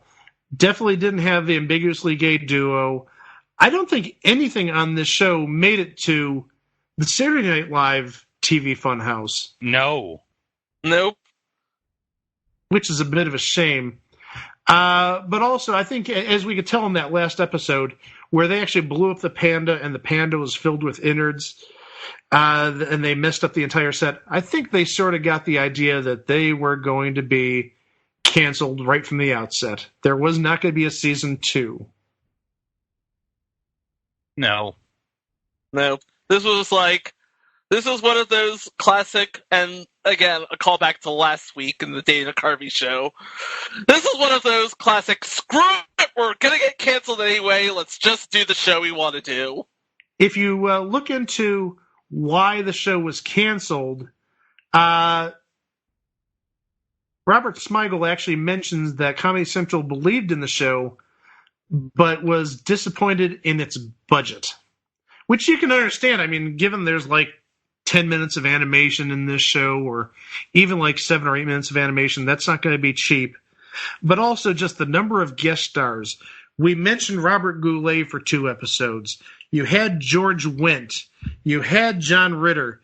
You had Joe Frazier in one of the parts of the Atlantic City episode, because he played a preacher. Oh, that's right, he did. Yeah, that's right. That was at the end of part 1. Yeah. So just looking at the guests you had there, surely Robert Goulet was not cheap. And neither was Joe Frazier. Joe Frazier probably wasn't. I mean, George Wendt and John Ritter probably were, but I mean, still, they're 2 legends of comedy on 2 classic sitcoms. And probably Smigel knows them both. Yeah, and the beauty of it all is, much like the show itself, they didn't take themselves seriously at all. Like, I have an example here. Every show began with a content warning, obviously, except for one episode where the content warning was in the middle of the show, saying this content warning should have been at the beginning. Viewer discretion is advised. And if you're interested in seeing this, it did get released on DVD, and you're not going to believe how much it's going for. How much is it going for? Oh, I hope you're sitting. I know how much it's going to be. How much is it going to be? It's going to be cheap. I found an auction that closed about 2 months ago, and it sold for the grand price of 1 penny. Are you kidding me? I wish I was. A used copy was sold for 1 penny on eBay back in January. Yeah, I did the research. You can find this on eBay generally for about $5 or less. Didn't someplace have this? A streaming place have this? I don't know if a streaming place had it, but I know you can find 7 out of the 8 episodes in total on YouTube. The Christmas episode is the live action bits are on YouTube, but none of the animated bits made it. Yeah, and just to let you know, on Amazon, it is available brand new for DVD for $8.40, or you could buy the cheapest price used is $2.90. Or you can save $2.89 and buy it for a penny on eBay. And actually, I think I saw live auctions for this at a penny right now. So if you want to see this, you can find it for, well, say it, Noel. Cheap. Yes. Oh, a callback to a previous episode. That's fun. We like callbacks. Well, Chico, let's put this baby to rest. Okay. I guess, what can I say about TV Funhouse? It was a show that was tailor-made for its time. In 2020, you couldn't get away with airing 5 seconds of it. It was tailor-made for its time and its time slot, Sunday nights at 11:30. But back in 2000, Keys, get over here. It was a thing on television. Special guest star Keith Alexander, everybody. My sister, ladies and gentlemen. Bravo. And, and quite a thing on television. It was self-aware and ironic and full of blood and guts and entrails and drugs and nudity and passive references to nudity. Joe Camel, I'm talking to you. It was not for the kids, even though it looked like it was for the kids. No! Oh, damn well wasn't. No, it was not for the kids. Well, you know what is for the kids? Oh, I know, Mike. The internet's. Oh, wait, that's next week. I'm sorry. Well, the internet, sort of. More specifically, our website, www.itwasthethingontv.com. We have all our past episodes. We're almost at 50 episodes, guys. We have a vast library. I mean, especially nowadays with all the quarantine and isolation, there's got to be like 40 hours of episodes you can listen to there. And probably of those 40 hours, there's probably at least 2 or 3 good hours in that batch. And I have a feeling that we have another good hour coming up. But okay, I'm looking at the notes for the next episode, and I don't get any of it. No, I don't either. Where'd you find this, Mike? This is something else. We'll talk about it later. Let's just wrap up this episode. As always, please subscribe, like us, rate and review us. We love seeing good reviews on Apple Podcasts and different websites. And please don't forget about sharing, because sharing is caring. Unless you're talking about a venereal disease, absolutely. Oh, jeez.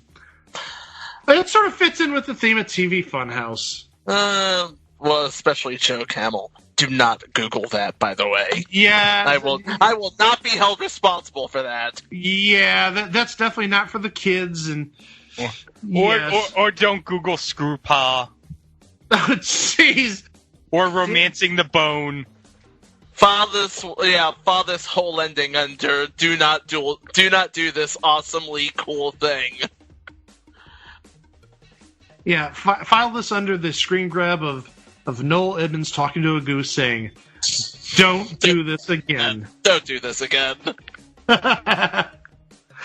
So until later this week, when we'll have that new episode, thank you, Chico, as always, and thank you, Greg. Oh my gosh, I can't believe we survived this. I'm Mike.